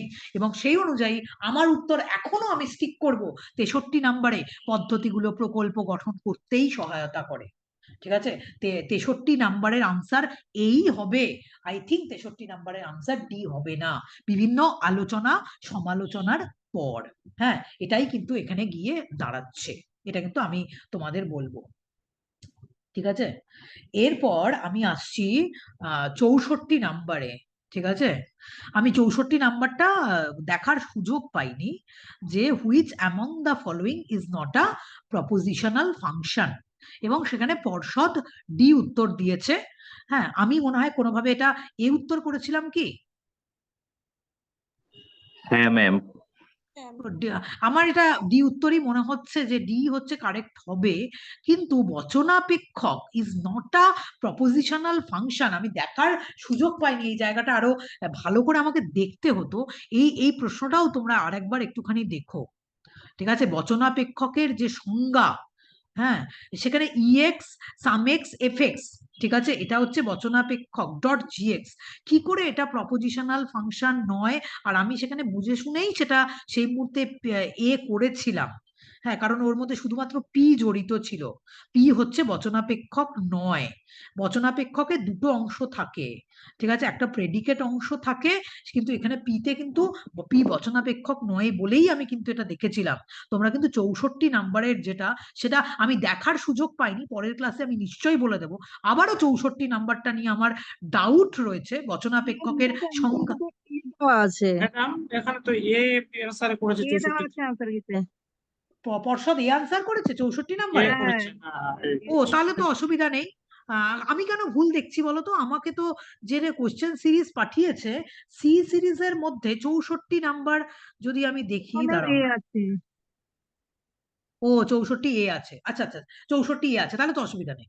আচ্ছা, 65টা দেখে নিই। 65 65 কি আছে? আমি কি ভুলভাল করলাম তাহলে সি সিরিজটা দেখতে গিয়ে? আচ্ছা, আমি ভুল করেছি। আচ্ছা, 65টা দেখেছো কি? 65টা একদম আহ, ভুল। নিম্নলিখিত বিকল্পগুলোর মধ্যে কোনটি স্বতঃসিদ্ধ? আমি এটা তোমাদের কি আনসার বলেছিলাম? সি। ম্যাম এটা সি ভুল আছে, বলেছিলেন। পর্ষদের সি হ্যাঁ, হয়েছিল। পর্ষদের উত্তর ডি আছে, আর আমি উত্তর এখানে তোমাদের বলেছিলাম সি। এখানে সি হবে কারেক্ট আনসার। আমি কিন্তু সব দেখে কি নিয়ে হবে না? true এখানে ডি হচ্ছে কিউ আছে মানে স্বতঃসিদ্ধ হতেই হবে পারে না। না। বললাম ডি হবে না, কোনোভাবেই ডি হবে না। কোনোভাবেই ডি হবে না। ঠিক, আমি ডি আসলে দেখে আমি বোঝা একটু যাচ্ছে গুলিয়ে ম্যাম, পি ফেলেছি। হর্ষ কিউ আছে মানে তো টি আর এফ দুটোই আসবে, এটা দেখেই বোঝা যাচ্ছে ডি তে। একদম তাই। হুইচ ওয়ান ইজ টটোলগাস, এটা তো সি আনসার হবে, এটা তো কোনোদিন ডি হতেই পারে না। সুতরাং 65 কিন্তু সি হচ্ছে কারেক্ট আনসার, এটা কোনোদিনই ডি হবে না। সেখানে যে কোনো ভাবেই তুমি যদি সেখানে সত্য মূল্য আরোপ করো, সেটা কিন্তু হবে না। ঠিক আছে, সুতরাং এটা হচ্ছে 65 নাম্বার গেল। 65 কিন্তু সি হচ্ছে কারেক্ট আনসার, ডি কিন্তু কোনোভাবে নয়। আর আমি না দাগ দিতে দিতে না একটু গুলিয়ে ফেলেছি, এই জন্য আমার এখানে অসুবিধা হয়েছে। এই লাস্ট লাইনটা আমি গুলিয়ে ফেলেছি। এইবার তুমি 66 নাম্বারটা দেখো। which mode is not valid according to modern logic? আচ্ছা, মডার্ন লজিকে বারোকো, তাই তো?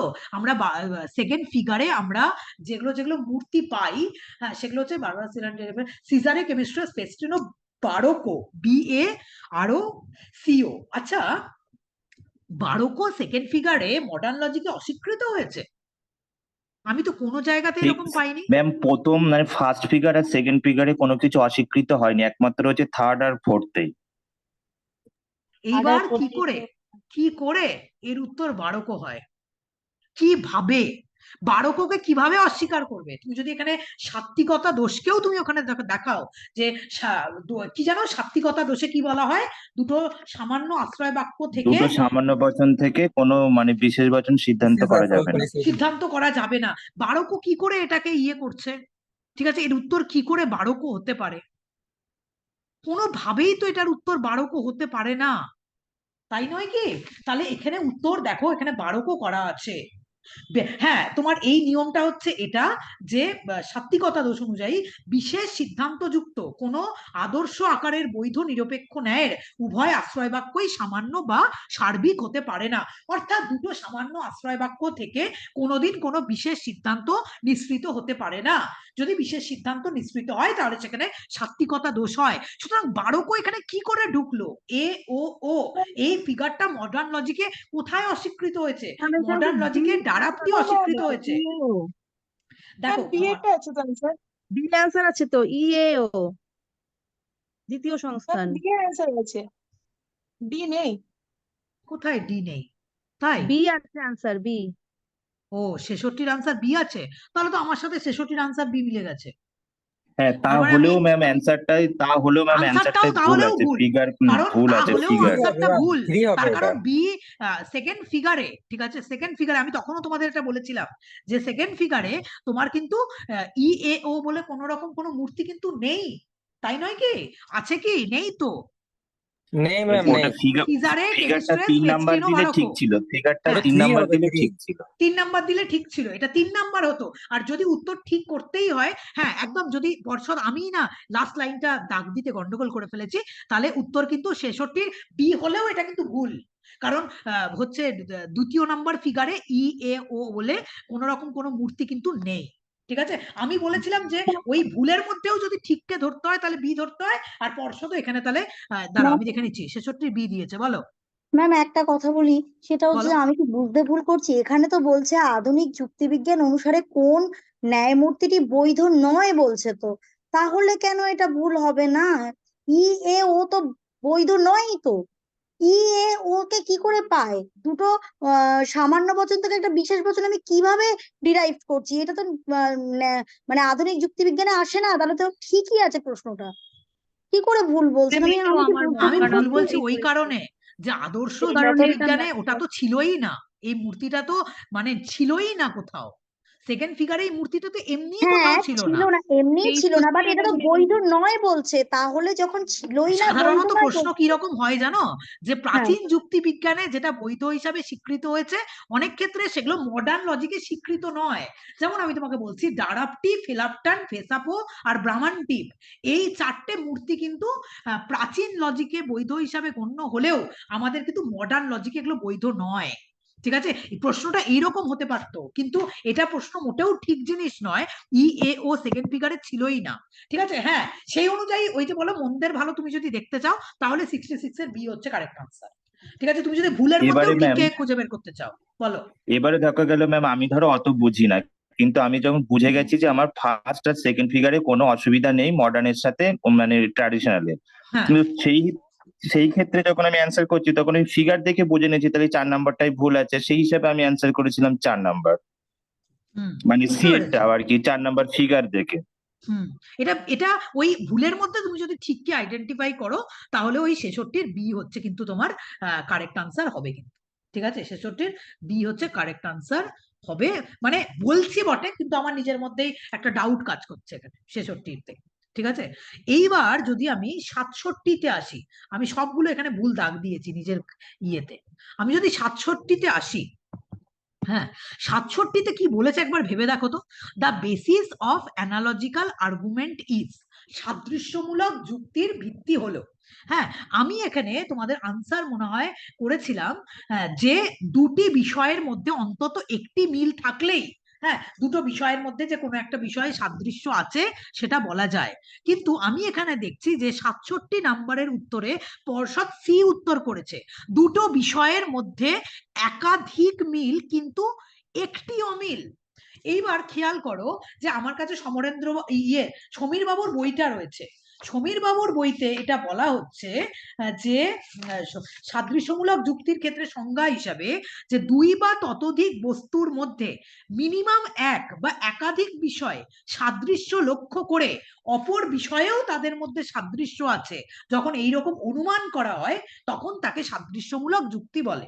তার মানে সাদৃশ্যমূলক যুক্তির ভিত্তি হচ্ছে দুটো বিষয়ের মধ্যে অন্তত মিনিমাম একটা বিষয়ের মধ্যে তো তার মিল থাকতেই হবে। হ্যাঁ, সেখানে কেন পর্ষদ এটার উত্তর সি, দুটো বিষয়ের মধ্যে একাধিক মিল কিন্তু একটি অমিল, এটা উত্তর করলো, আমার কিন্তু সেটা বোধগম্য হলো না, আমি কিন্তু বুঝতে পারলাম না। এবার তোমরা বলতে পারবে, তোমরা ম্যাম কি এক বলছো? জায়গায় ম্যাম এক জায়গায় সাদৃশ্যমূলক যুক্তিতে আমি পড়েছিলাম যে ছিল যেমন হচ্ছে কি পৃথিবীতে জল আছে, মঙ্গলে জল আছে, পৃথিবীতে তাপ আছে, মঙ্গলে তাপ আছে, এই মিলগুলো দেখে এবার সিদ্ধান্ত করছিলাম যে পৃথিবীতে প্রাণ আছে সুতরাং মঙ্গলেও প্রাণ আছে। হ্যাঁ এই একটাতেই অমিল দেখছিলাম আর বাকিগুলোতে সব মিল দেখছিলাম, সেই হিসাবে সাদৃশ্যমূলক যুক্তিতে আর কি এরকম পড়েছিলাম। দুটো বিষয়ের মধ্যে সাদৃশ্য আছে বা দুটো যুক্তির মধ্যে সাদৃশ্য আছে, মনে করো দুটো যুক্তি তোমার আলাদা আলাদা রাখা হয়েছে, আমি এটা আলোচনা করছি আমারও ডাউট হচ্ছে বলে যে তোমার কাছে দুটো যুক্তি রাখা হচ্ছে, এবার বলছে যে বলো তো এই দুটো যুক্তির মধ্যে কোনো রকম সাদৃশ্য আছে কিনা, ঠিক আছে, বা দুটোর মধ্যে কোনো মিল আছে কিনা, তাহলে তো দুটো বিষয়ের মধ্যে অন্তত একটা বিষয়ের কি মিল থাকতে হবে না? কথাটা বুঝতে পারছো আমি কি বলতে চাইছি, মানে আমার যুক্তিটা বুঝতে চাইছো? বুঝতে পারছো? হ্যাঁ ম্যাম, দুটো বুঝতে পারছি। দুটো যুক্তি আলাদা দেওয়া, তোমাকে বললো যে দুটোর মধ্যে মিল বের করো বা দুটোর মধ্যে সাদৃশ্যমূলক ইয়েটা বার করো, তো মিনিমাম তো একটা বিষয়ের উপর মিল থাকতেই হবে, না হলে দুটো বিষয়ের মধ্যে যে সাদৃশ্য আছে সেটা আমি কি করে বলবো, বা দুটো যুক্তির মধ্যে যে সাদৃশ্য আছে সেটা আমি কি করে বলবো? আমার কিন্তু এই 67 নাম্বারের আনসারটা নিয়ে আমার কিন্তু ডাউট হচ্ছে। এইবার হ্যাঁ বলো। বলছি যে সাদৃশ্যমূলক যুক্তির মধ্যে সাদৃশ্য কথাটার মধ্যেই তো আছে, অন্তত একটা মিল থাকতে হবে, নাহলে ওই নামটা কি করে আসছে হ্যাঁ, সাদৃশ্যমূলক সাদৃশ্যমূলক যুক্তির যুক্তি? নামটাই কি করে আসছে? যখন মনে করো এটাই তো আমি বলছি যে দুটো যুক্তি তোমাকে দিল, তোমাকে বললো বলো সাদৃশ্য আছে কিনা, আরে অন্তত একটা বিষয়ের মিল তো দুটো যুক্তির মধ্যে থাকতে হবে, সেটাই তো সাদৃশ্যমূলক যুক্তির ভিত্তি। ম্যাম আমি সাদৃশ্যমূলক যুক্তি শোনা মাত্রই সাদৃশ্যই তো খুঁজবো, বৈসাদৃশ্য তো খুঁজবো না তো। একদম তাই, ম্যাম ওটাই এক্স্যাক্টলি। আমিও বইয়ে পড়েছি, এক্স্যাক্টলি বইয়ে ম্যাম পড়েছি আমি, দুটি বিষয়ের মধ্যে একাধিক বিষয় যদি মিল থাকে সেটাকে বলছে সাদৃশ্যমূলক যুক্তি বা উপমা। এই একাধিক মিল আর না থাকলেও চলবে, শোনো, একাধিক মানে একের অধিক, একাধিক মিল না হ্যাঁ থাকলেও চলবে, কিন্তু তবু অন্তত একটা একটা বিষয় মিল মিল থাকবে থাকতে হবে।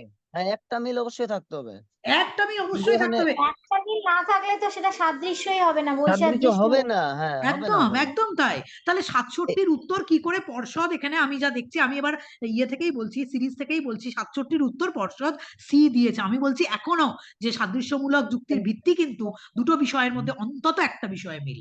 67-র এই হচ্ছে কিন্তু কারেক্ট আনসার হবে, সি কিন্তু কারেক্ট আনসার হবে না, কোনোভাবেই হবে না। না না হ্যাঁ কোনোভাবে হবে না ম্যাম, এটা ভুল আছে একদম হ্যাঁ পার্মানেন্টলি, হ্যাঁ একদম পার্মানেন্টলি। ডেফিনেটলি তাহলে ভুল। 67 নাম্বার পুরোপুরি ভাবে হ্যাঁ এখানে এটা উত্তর ভুল ভুল ভুল আছে, হ্যাঁ তোমরা কিন্তু অবশ্যই নোট করে নেবে। নোট এইবার করে রেখে আমি দিবেন। আসছি, আচ্ছা করে রেখেছো। এইবার আমরা আচ্ছা আসছি 68 নাম্বারে আসছি। হ্যাঁ এইবার 68 নাম্বারের উত্তর, আমি আসলে অনেক কিছু ভুল করে ফেলেছি, আমি চেক করছি। 68 number, which of the following argument is valid according to formal logic. ঠিক আছে, which of the following argument is valid according to formal logic if the form of the argument is valid, if the premises of the argument are true, both A and B are true and both A and B are false। হ্যাঁ এইখানে আমি তোমাদের উত্তর মনে হয় এটা করেছিলাম যে যে if the form of the argument is valid, হ্যাঁ কোনো একটা যুক্তির আকার যদি তোমার বৈধ হয়, তাহলে সেই যুক্তিটা মানে তার ফর্ম যদি বৈধ হয়, তাহলে সেই যুক্তিটা অবশ্যই, সেখানে তুমি যাই লেখো না কেন বা যাই ফেলো না কেন, সেই যুক্তিটা কিন্তু বৈধ হয়ে যায়। আকারগত যুক্তিবিজ্ঞান অনুসারে যদি যুক্তির আকার বৈধ হয়, এটা ক্লাস 11-12-এও রয়েছে, 12-এও রয়েছে, প্রথম চ্যাপ্টারে রয়েছে, যে কোনো যুক্তির আকার যদি বৈধ হয়, তাহলে সেই আকারের সমস্ত যুক্তি কিন্তু বৈধ হয়। আমি এখানে উত্তর করেছিলাম এ। এইবার পর্ষদ দেখছি এটার উত্তর করেছে 68-র সি উত্তর করেছে। হ্যাঁ কি করে হতে পারে, both A and B, if the premises of the argument are true, কি করে হতে পারে? ঠিক আছে, শুধুমাত্র premises of the argument are true দেখে আমি কি কখনো কোনো একটা যুক্তি বৈধ আমি এটা বলতে পারি? কারণ সেখানে যদি না সিদ্ধান্তটা ফলস হয়ে যায়। কোন যুক্তির আশ্রয় বাক্যগুলোকে সত্য দেখে আমি কি কোন যুক্তির বৈধতা নির্ধারণ করতে পারি? আমাদের পক্ষে কি সম্ভব? আমরা তো জানি একটা যুক্তি তখনই অবৈধ হয় যখন আশ্রয় বাক্য সত্য কিন্তু সিদ্ধান্ত মিথ্যা সিদ্ধান্ত হয়। মিথ্যা হয়, হ্যাঁ। হ্যাঁ সুতরাং কোনোদিনই সি উত্তর কারেক্ট হতে পারে না। এখানে পর্ষদ উত্তর দিয়েছে সি, 68 সি হচ্ছে correct answer, both A and B উভয়ই সত্য। এটা কোনোদিনই হতে পারে না। এর উত্তর হবে যদি যুক্তিটির আকার বৈধ হয়। এটার এ হচ্ছে কারেক্ট আনসার 68। বি কিভাবে হবে? আশ্রয় বাক্য, যুক্তির আশ্রয় বাক্যর সত্যতা দেখে সিদ্ধান্তের বৈধতা কখনোই প্রতিপাদিত হয় না, কারণ সেখানে দেখতে হয় যে সিদ্ধান্তটা সত্য আছে কি মিথ্যা আছে। সিদ্ধান্তের শর্তের উপর নির্ভর করে, সিদ্ধান্ত যদি সত্য হয় তবেই সেই যুক্তিটা বৈধ হবে, আর সিদ্ধান্ত যদি মিথ্যা হয় তাহলে কিন্তু সেই যুক্তিটা অবৈধ হবে। সুতরাং কোনোভাবেই যুক্তির আশ্রয় বাক্যগুলো যদি সত্য হয় তাহলে কোনো একটা যুক্তি বৈধ হয়ে যাবে, এটা কোনোদিনই বলা যায় না। এটা 100% ভুল উত্তর। এটা 68-র এ হচ্ছে তোমার কারেক্ট আনসার। যদি যুক্তির আকারটি বৈধ হয় তাহলে সেই আকারের সমস্ত যুক্তি কিন্তু বৈধ হয়। 68 নোট ডাউন করে রাখো, 68টা। হ্যাঁ তোমাদের কি মনে হচ্ছে আমি ভুল বলছি? না ম্যাম না না ঠিকই ম্যাম বলছেন। আচ্ছা আমি ঠিকই বলছি। আর এমনিতেও আচ্ছা আপনার আশ্রয় বাক্য মিথ্যা হয়েও তো মানে বৈধ হতে পারে যদি আকার হ্যাঁ ঠিক হয়। আশ্রয় বাক্য মিথ্যা হয়ে বৈধ হতে পারে, হ্যাঁ অবশ্যই। ভ্যালিডিটিতে তো আমরা ঠিকই তো সেটাই তাহলে। দেখি যে যুক্তির হুম যুক্তি বাক্যগুলোর আকার ঠিক আছে কিনা, সেখানে হুম সত্যতা মিথ্যাটা আমরা বিচার করি না। হুম একদম আমরা আকার যদি বৈধ হয় তাহলেই সেটা বৈধ হবে। একদম। আকার যদি বৈধ হয় তাহলে অবশ্যই সেই আকারের সমস্ত যুক্তি বৈধ হয়। সমস্ত যুক্তি হ্যাঁ অবশ্যই হ্যাঁ if the form of the argument is valid, 68-র এ হচ্ছে কারেক্ট আনসার। এইবার 69, 70, 71, 72 আমি কোনো অমিল দেখতে পাচ্ছি না। এবার আমি সরাসরি 73 নাম্বারে আসছি। 73 আমি এটা নিয়ে কিন্তু একটু আগেই নিজে চর্চা করছিলাম, এই 73টা নিয়ে। Which of the following believe eco feminism? হ্যাঁ আমি যেটা জানি, মানে আমি দাঁড়াও দেখে নিই আরেকবার, আমি ভুল, একটু মাইক্রোফোনটা মিউট করো, মাইক্রোফোন অন হয়ে আছে কারণ। 73 নাম্বার, 73 নাম্বারের উত্তর ডি দিয়েছে, রেশনালিজম। মাল্টিকালচারিজম হবে। এটা তো মাল্টিকালচারালিজম উত্তর হবে। ঠিক আছে, ক্যাপিটালিজমের বিপরীত মতবাদ হচ্ছে ইকোফেমিনিজম। ইকোফেমিনিজম কিন্তু সবসময় মনে রাখবে, এই যে সি নাম্বার অপশন দিয়েছে, সেই সি নাম্বারের কিন্তু বিপরীত মতবাদ হচ্ছে ইকোফেমিনিজম। ক্যাপিটালিজম কখনো ইকোফেমিনিজমকে সমর্থন করে না। কিন্তু আমি যেটা জানি, আমি যদিও বই ঘাঁটিনি ইমিডিয়েটলি, কিন্তু আমি যেটা জানি which of the following believe eco feminism, এই যে 73 নাম্বার, এটা কিন্তু মাল্টিকালচারালিজম উত্তর হবে। এটা কিন্তু কোনোভাবেই রেশনালিজম বা বুদ্ধিবাদ কি করে উত্তর হতে পারে?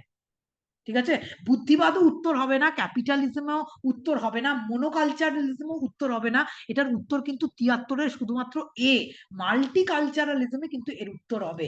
যদিও আমি ইমিডিয়েটলি বই দেখিনি, তোমরা কিন্তু বইটা আরেকবার দেখে নিতে পারো বিষয়টা। ঠিক আছে, সুতরাং 73 নাম্বারের যেটা রয়েছে which of the following believe eco feminism, এটা কিন্তু আমার উত্তর মাল্টিকালচারালিজম। আমি তোমাকে ডাউটের মধ্যে রাখলাম, তোমরা কিন্তু এটা অবশ্যই চেক করবে। এই 73 নাম্বারটা 73 নাম্বার সি সিরিজের। এইবার 74, ঠিক আছে, এইবার 74, on earth the prosperity and happiness of human being and all other beings apart from them are intrinsically valuable. This statement is made in, এটাও কিন্তু আমার ধারণা এটার উত্তর কিন্তু ডিপ ইকোলজি হবে। তোমরা কি বলছো এটার উত্তর? আমি এগুলো দেখার সুযোগ হয়নি, আনসার হ্যাঁ গুলো ম্যাম, যে ডিপ ইকোলজি হবে। এটা কিন্তু আমি গুগলে সার্চ করে জাস্ট দেখলাম, আমি বই খোলার সুযোগ হয়নি। এটার কিন্তু উত্তর 74-এর, এটা কিন্তু হ্যাঁ ডিপ ইকোলজি। অবশ্য এরা কি দিয়েছে দেখে নি, ও এরাও ডিপ ইকোলজি দিয়েছে, 74-এর উত্তর ডিপ ইকোলজি দিয়েছে, অসুবিধা নেই। 74-এর উত্তর ডিপ ইকোলজি দিয়েছে, হ্যাঁ 74-এর উত্তর ডিপ ইকোলজি দিয়েছে, 75-এর উত্তর স্পিনোজা দিয়েছে, 76-এর উত্তর 76-এর উত্তর ডিফারেন্ট হচ্ছে আমার সাথে। 76, একটু এটা দেখো তো, 76 এখানে আমি গুলিয়ে ফেলেছি উত্তর দাগ দিতে। এটা দেখো তো, আমি কি ভুল বলেছিলাম? হুইচ ক্যারেক্টারিস্টিক্স অফ অ্যাটমস আর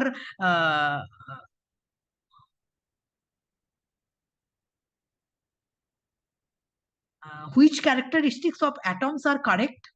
আমি কিন্তু এখানে উত্তর মনে হচ্ছে সি করেছিলাম, আর পর্ষদ কিন্তু এটার উত্তর তোমার 76-এর এ দিয়েছে। আমরা সি করেছি তো, ওটা সি হবে ওটা।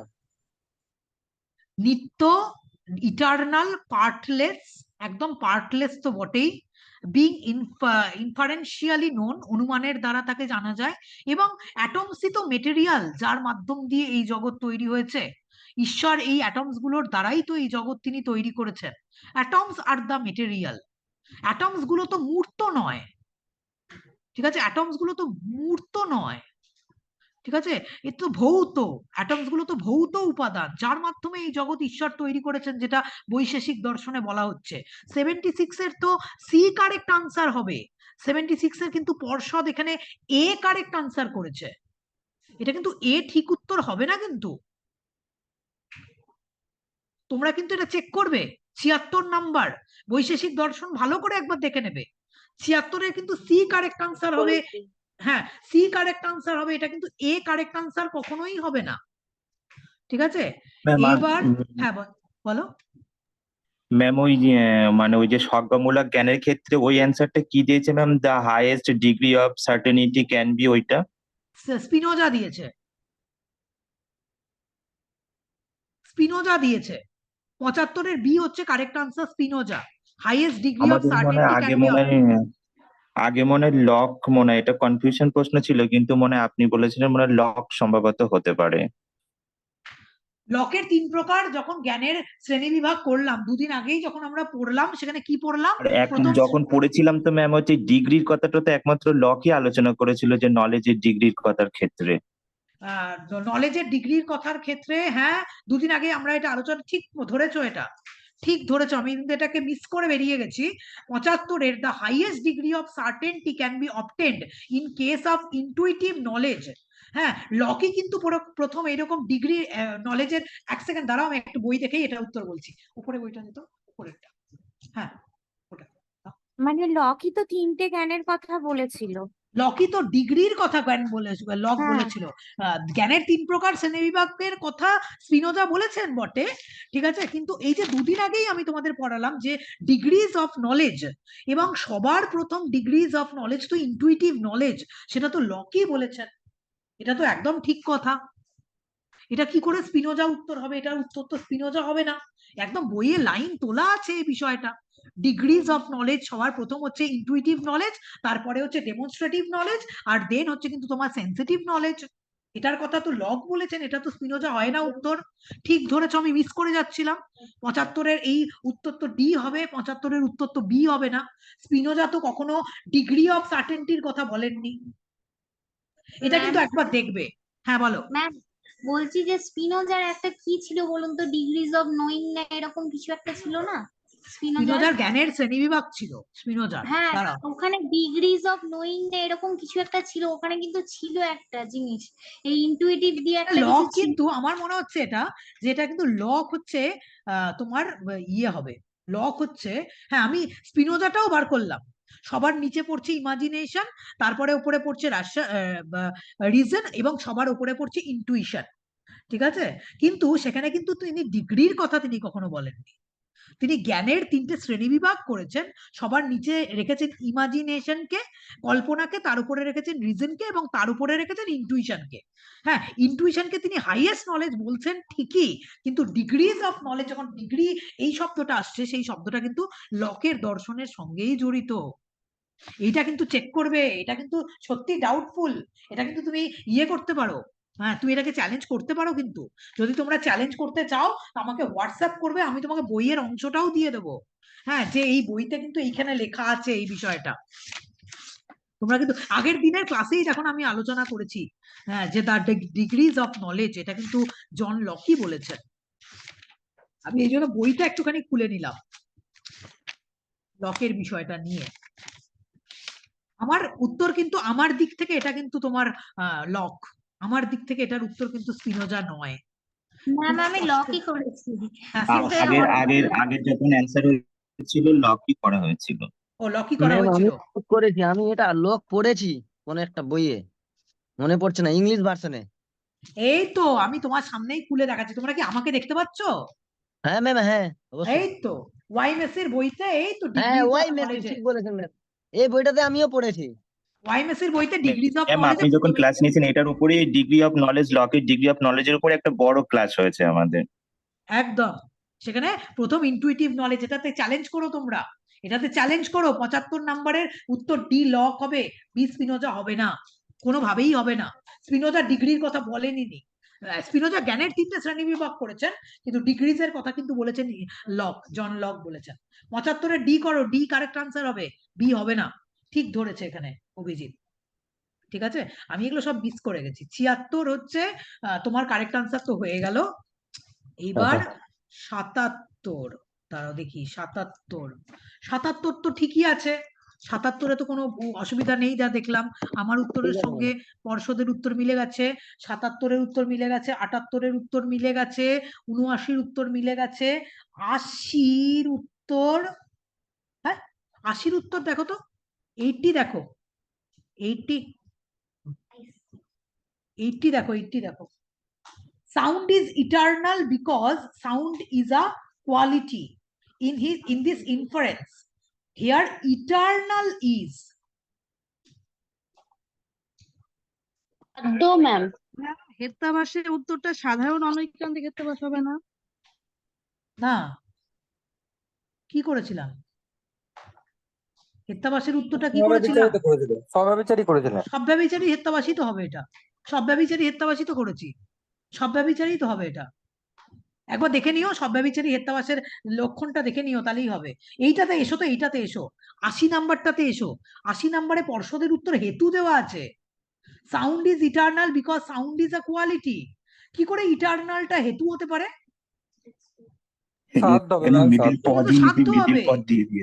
হ্যাঁ ভুল তো, এটা ভুল দিয়েছে, পুরো ভুল। ভুল দিয়েছে, এটার উত্তর সাধ্য হবে। 80 নম্বরের বি কারেক্ট আনসার হবে, 80 নম্বরের কখনোই এ কারেক্ট আনসার হবে না, হেতু হবে না। হেতু কি করে হয়? বিকজ দিয়ে যেটা থাকে সেটা হচ্ছে হেতু, কারণ দিয়ে যেটা থাকে সেটা হচ্ছে হেতু। সাউন্ড ইজ ইটার্নাল, হ্যাঁ হ্যাঁ হ্যাঁ হ্যাঁ। তো হচ্ছে এখানে সাধ্য হবে, এখানে হচ্ছে 80 নম্বরের বি হচ্ছে তোমার কারেক্ট আনসার, এ কারেক্ট আনসার না। এইবার 81 নাম্বার, 81 নাম্বার নিয়ে সবার মধ্যে কনফিউশন ছিল। 81 নম্বরের ডি কারেক্ট আনসার, প্যান্থিস্ট। বিবেকানন্দ কবে থেকে সর্বেশ্বরবাদী হলেন? বিবেকানন্দ কবে থেকে ঈশ্বর জগৎকে তিনি সমর্থক বলে মনে করতে শুরু করলেন? বিবেকানন্দ ওয়াজ আ মনিস্ট। তো তোমরা কি করেছো উত্তর? অদ্বৈতবাদী করেছি, অদ্বৈতবাদী।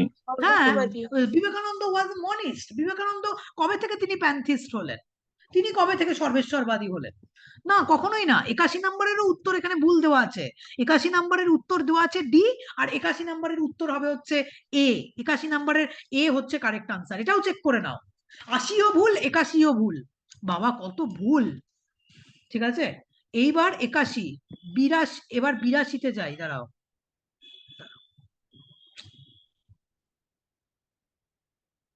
82, দেখো তো কোনো কিছু তোমাদের কাছে, ও 82 নাম্বারটাই তো ভুল। ওয়াই মেসির বইতে খুব পরিষ্কার লেখা আছে, দাঁড়াও আমি 82 নাম্বারটা কি করেছি দেখি। ভুল ভুল ভুল। According to René Descartes, man falls into error essentially because, ঠিক আছে, এখানে 82 নাম্বারের উত্তর এখানে বি দিয়েছে, experience leads to error.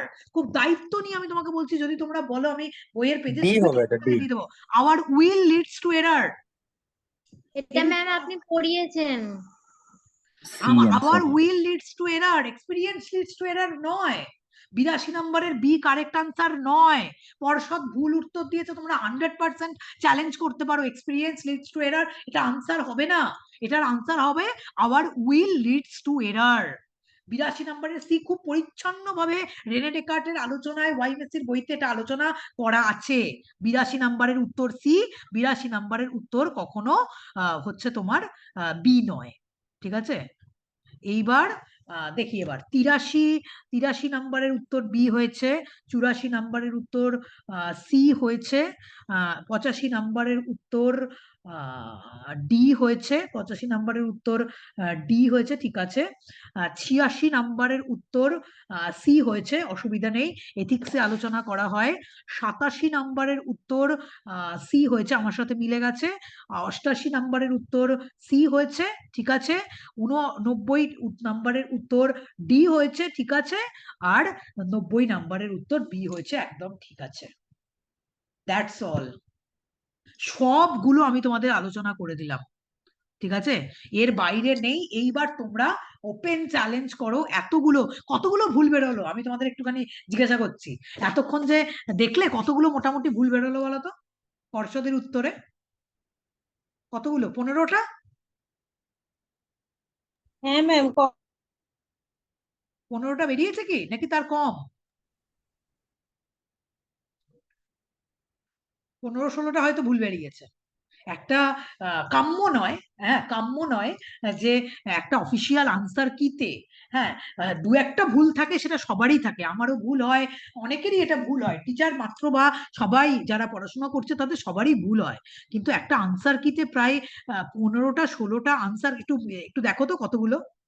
15টা ma'am, 15টা answer ভুল, ভুল মানে ধরা, মানে ভুল করা, এটা কিন্তু সত্যি সত্যি মানে খুব মানে দুঃখজনক ব্যাপার। এটা সত্যি সত্যি স্টুডেন্টসদের কাছেও, সবার কাছেও, টিচারদের কাছেও এটা খুব দুঃখজনক ম্যাম ওই ব্যাপার। কিছু কিছু প্রশ্ন কনফিউশন আছে, ওইগুলো বাদ দিলেও 11টা হচ্ছে একদম ভুল মানে ভুলই। ভুল মানে ভুলই 11টা। যেগুলো কনফিউশন আছে সেগুলোকেও বই থেকে মেলাও, বই থেকে একবার করে দেখো ভালো করে, সবাইকে এটা রিকোয়েস্ট করবো, ছেড়ে দিও না। হ্যাঁ বলো। ঠিক করবে আদৌ? হ্যাঁ, এগুলো কি ওরা আদৌ ঠিক করবে? হ্যাঁ করতে বাধ্য তো, তাহলে তো কেস হয়ে যাবে। ম্যাম আগের একটা বারও কথা বলবো। সেম জিনিস হয়েছিল, আচ্ছা আচ্ছা কিন্তু ওরা আচ্ছা, ঠিক করে মমিতা দেয়নি। মমিতা মমিতা এক সেকেন্ড দাঁড়াও তো, কি বলছে শুনে নি। সাবিকুল বলো, সাবিকুল। ম্যাম বলছি যে এগুলো কি ওরা চেঞ্জ করবে? আর হ্যাঁ করবে করবে আমরা করবে। যদি, আর ম্যাম যদি আমরা ইয়ে করি, চ্যালেঞ্জ করি, কিভাবে করতে হবে এটা পদ্ধতি জানা নেই আমার। যাই হোক। ওরাই পর্ষদ থেকে বলে দেবে, ওরাই পর্ষদ থেকে বলে দেবে যে কিভাবে চ্যালেঞ্জ করতে হয়। বেশিরভাগ ক্ষেত্রে চ্যালেঞ্জ করার সময়, যেমন বিহার স্কুল সার্ভিস কমিশনের যেভাবে চ্যালেঞ্জ করতে হয়, বা অন্য পরীক্ষাতে যেভাবে চ্যালেঞ্জ করতে হয়, আমি যেটা দেখেছিলাম, বিশেষ করে আগের বছর বিহার স্কুল সার্ভিস কমিশনের পরীক্ষায় চ্যালেঞ্জ করার যে প্রসেসটা ছিল, সেটা হচ্ছে এটা, যে তুমি যে আনসারটা বলছো সেটা ওদেরকে মেল করতে হতো উইথ রেফারেন্স, অর্থাৎ বইয়ের যে পোর্শনে এটা রয়েছে, কোন বইতে রয়েছে, কত নাম্বার পেজে রয়েছে, সেটা বলে ওদেরকে ওটা মেল করতে হতো, হ্যাঁ, প্রশ্নের উত্তরটা। হ্যাঁ, এইখানে আমাদের ওয়েস্ট বেঙ্গল থেকে ধরো মাদ্রাসা সার্ভিস কমিশন থেকে কিভাবে চ্যালেঞ্জ করতে বলবে, চ্যালেঞ্জ তো করতে হবেই, ধরো মানে ওনাদের তো স্বীকার করতেই হবে। অবশ্যই। বলে দেখাচ্ছে ম্যাম, মানে হ্যাঁ, যেখান থেকে আনসার কি ডাউনলোড করছি তার নিচে একটা আনসার কি অবজেকশন বলে একটা ব্লিঙ্ক হচ্ছে। ওই তো দেখো দিয়ে দিয়েছে আনসার কি অবজেকশন, ওই তো ব্লিঙ্ক হচ্ছে তো ওখানে, দেখে নাও। আমি পর্ষদের সাইটে গিয়ে দেখিনি, তোমরা দেখে নাও। ওখানে গিয়ে অবশ্যই এই 15টার থেকে 11টা তো একদম কনফিডেন্ট, অভিজিৎ তো বললো একদম পুরোপুরি ভুল 11টা, ওই 11টা তো তোমরা চ্যালেঞ্জ করবেই, তার সাথে সাথে ওই বাকি যে 4-5টা আরো রয়েছে যেগুলো নিয়ে ডাউট রয়েছে সেগুলোকেও তোমরা চ্যালেঞ্জ করবে। তোমরা বই ভালো করে দেখে নাও। ম্যাম বলছি যে এটা হ্যাঁ সময় দেওয়া থাকে চ্যালেঞ্জের জন্য হ্যাঁ কতদিন? হ্যাঁ হ্যাঁ, সময় দেওয়া থাকে, সময় দেওয়া থাকে। ওটাই বলছি, সময়।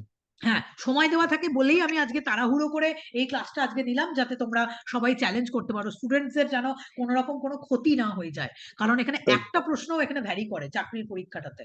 হ্যাঁ অবশ্যই। হ্যাঁ, সুতরাং সেটাও যেন ঠিক হয়ে আসে, সেখানেও যেন কোনো রকম কোনো অসুবিধে না হয়, এই কারণে আজকের ক্লাসে তোমাদের বিষয়গুলো আলোচনা করা হলো।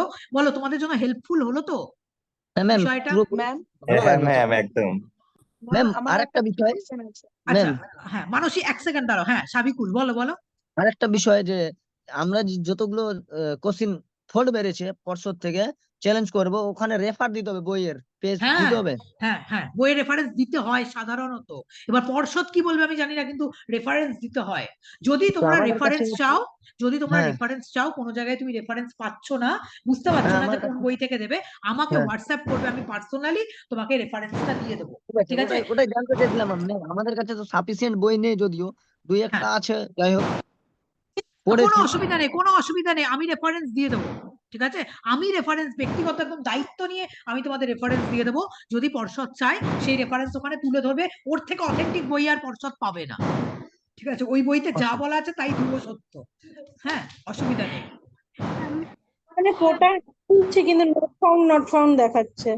খোলেনি হয়তো, অবজেকশনটা এখনো খোলেনি, সবে একদিন হলো তো আনসার কিটা দিয়েছে।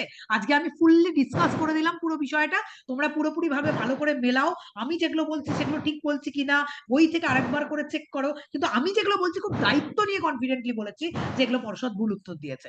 তবুও বই দেখো, বই মেলাও, পর্ষদ ওটা খুলে দেবে, ওটা যখন দিয়েছে আনসার কি অবজেকশন ওটা পর্ষদ খুলে দেবে দুদিন বাদে।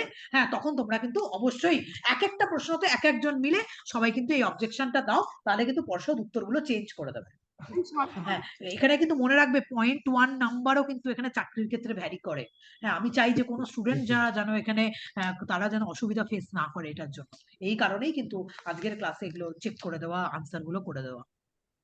আর কারো কোনো বক্তব্য? হ্যাঁ ম্যাডাম বলো বলো। বলছিলাম যে যে চেঞ্জ করবে, এই কমপ্লেন করবে, সেই কি শুধু অ্যান্সারের নাম্বারটা পাবে না সবাই পাবে? সবাই পাবে, সবাই পাবে। সবাই পাবে। ম্যাম যদি বেশি সংখ্যায় চ্যালেঞ্জ করে ওই নাম্বারটা প্রত্যেকে দেওয়া হবে? হ্যাঁ, বেশি সংখ্যায় কম সংখ্যায় কি, যদি অথেন্টিক উত্তর বেরোয় তাহলে সেটা চ্যালেঞ্জ করলে সবাই উত্তর ইয়েটা পাবে, সবাই বেনিফিটটা পাবে। আমি ভাবছিলাম যে যে চ্যালেঞ্জ করে তাকে দেওয়া হবে মনে হয়। না না না না না না না না, কখনোই না, কখনোই না, কখনোই না, সবাই এর বেনিফিটটা পাবে। মানসী কিছু বলছিলে, মানসী কিছু কোর্ট বলছিলে। কেস হলে, কোর্ট কেস হলে তখন হচ্ছে যারা যারা পিটিশনার হয় তারাই শুধু হচ্ছে সুযোগটা পায় আর অন্যরা পায় না। কোর্ট কেস হলে? হ্যাঁ ম্যাম, কোর্ট কেস হলে। আচ্ছা, কোর্ট কেস হলে, আচ্ছা আচ্ছা, এটা আমার জানা ছিল না। এবার হ্যাঁ মানসী কিছু বলছিলে, বলো। হ্যাঁ ম্যাম, ম্যাম আমি যার জন্যই 49 2009 সালে প্রাইমারিতে অনেকে চাকরি পায়নি, কোর্ট কেস করেছিল, এই কিছুদিন আগে 15 বা 1 মাস আগে হচ্ছে রাজাশেখর মান্তা অর্ডার দিয়েছে যারা পিটিশনার তারাই শুধু চাকরি পাবে। 2009 এর পরীক্ষাটা যেটা আর কি আবার 2013-তে একবার নিয়েছিল প্রাইমারির ওই পরীক্ষাটা। কিন্তু আনসার কি অবজেকশনে কিন্তু তা হয় না। ঠিক আছে, আনসার কি অবজেকশনে কিন্তু তা হয় না। তোমার আনসার কি যদি চেঞ্জ করে দেয় সেটা কিন্তু বেনিফিটেড সবাই হয়, যে শুধুমাত্র করছে সেই কিন্তু শুধু হ্যাঁ হয় না, না। এটা আনসার কি যখন দেবে তখন তোরা তো পুরো চেঞ্জ করে দেবে, তখন তো যে যে ওই অ্যান্সার গুলো দেবে তারা তো সবাই সেই একই উত্তরের মধ্যেই তো পড়ে যাবে। একদম তাই, একদম তাই, একদম তাই। আচ্ছা, এবার এবার দাঁড়াও, মানসী কিছু বলছিল, শুনে নি মানসী। হ্যাঁ ম্যাম, ম্যাম 49 এর কোশ্চেনটা একবার দেখবেন, ওটা আমি মানে তখন 49 দেখিনি আমার। ও আচ্ছা, ওই দা exclusive disjunctive statement is true, হ্যাঁ ওটা এটা ম্যাম, হ্যাঁ বিসংবাদী বলেছে তো।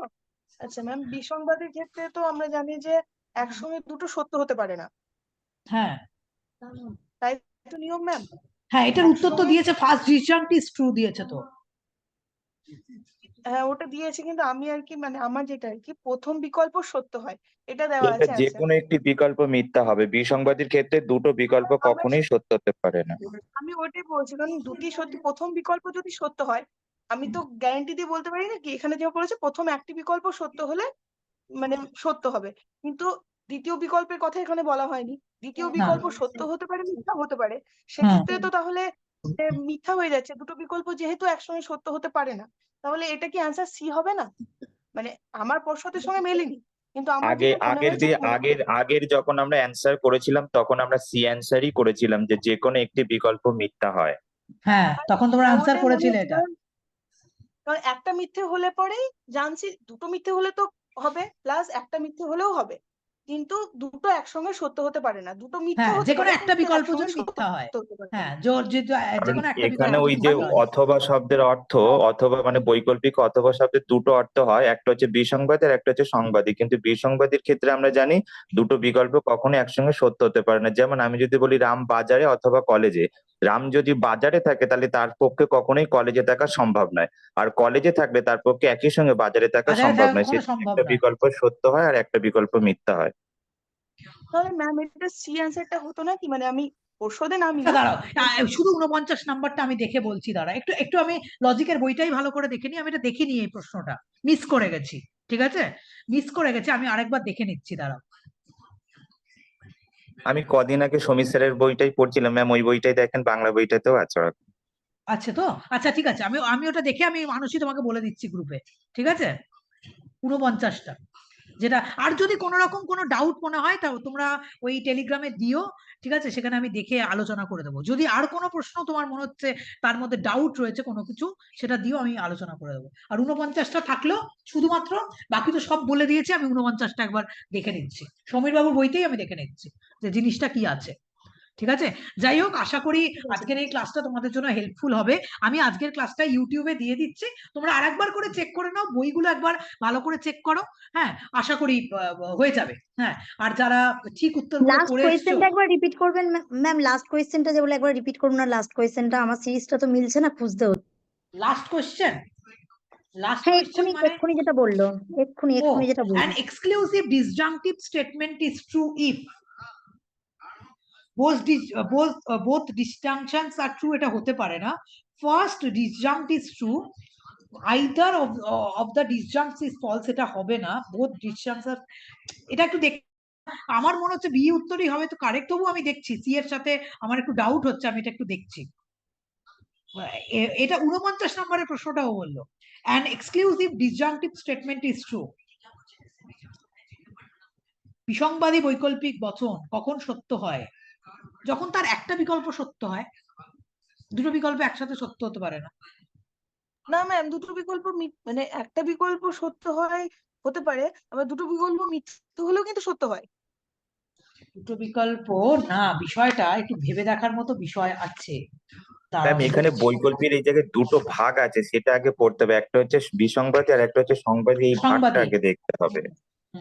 আচ্ছা আমি আমি এটা দেখে বলছি, মানসী নেক্সট হ্যাঁ। দিনের ক্লাস, প্রথম ক্লাসে এটাই আমি বলে দিচ্ছি। আমি মানে একবার এটা চেক নিয়ে করে আমার দেখে নিই। ডাউট আছে আর কি। হ্যাঁ আমার ডাউট আছে, আমারও ডাউট আছে, আমাকে একটু দেখতে হবে, আমি দেখেই তোমাকে এটা বলছি। যদিও আমি বের করেই ফেলেছি মোটামুটি, আমি দেখেই বলছি এটা। ম্যাম হ্যাঁ বলো।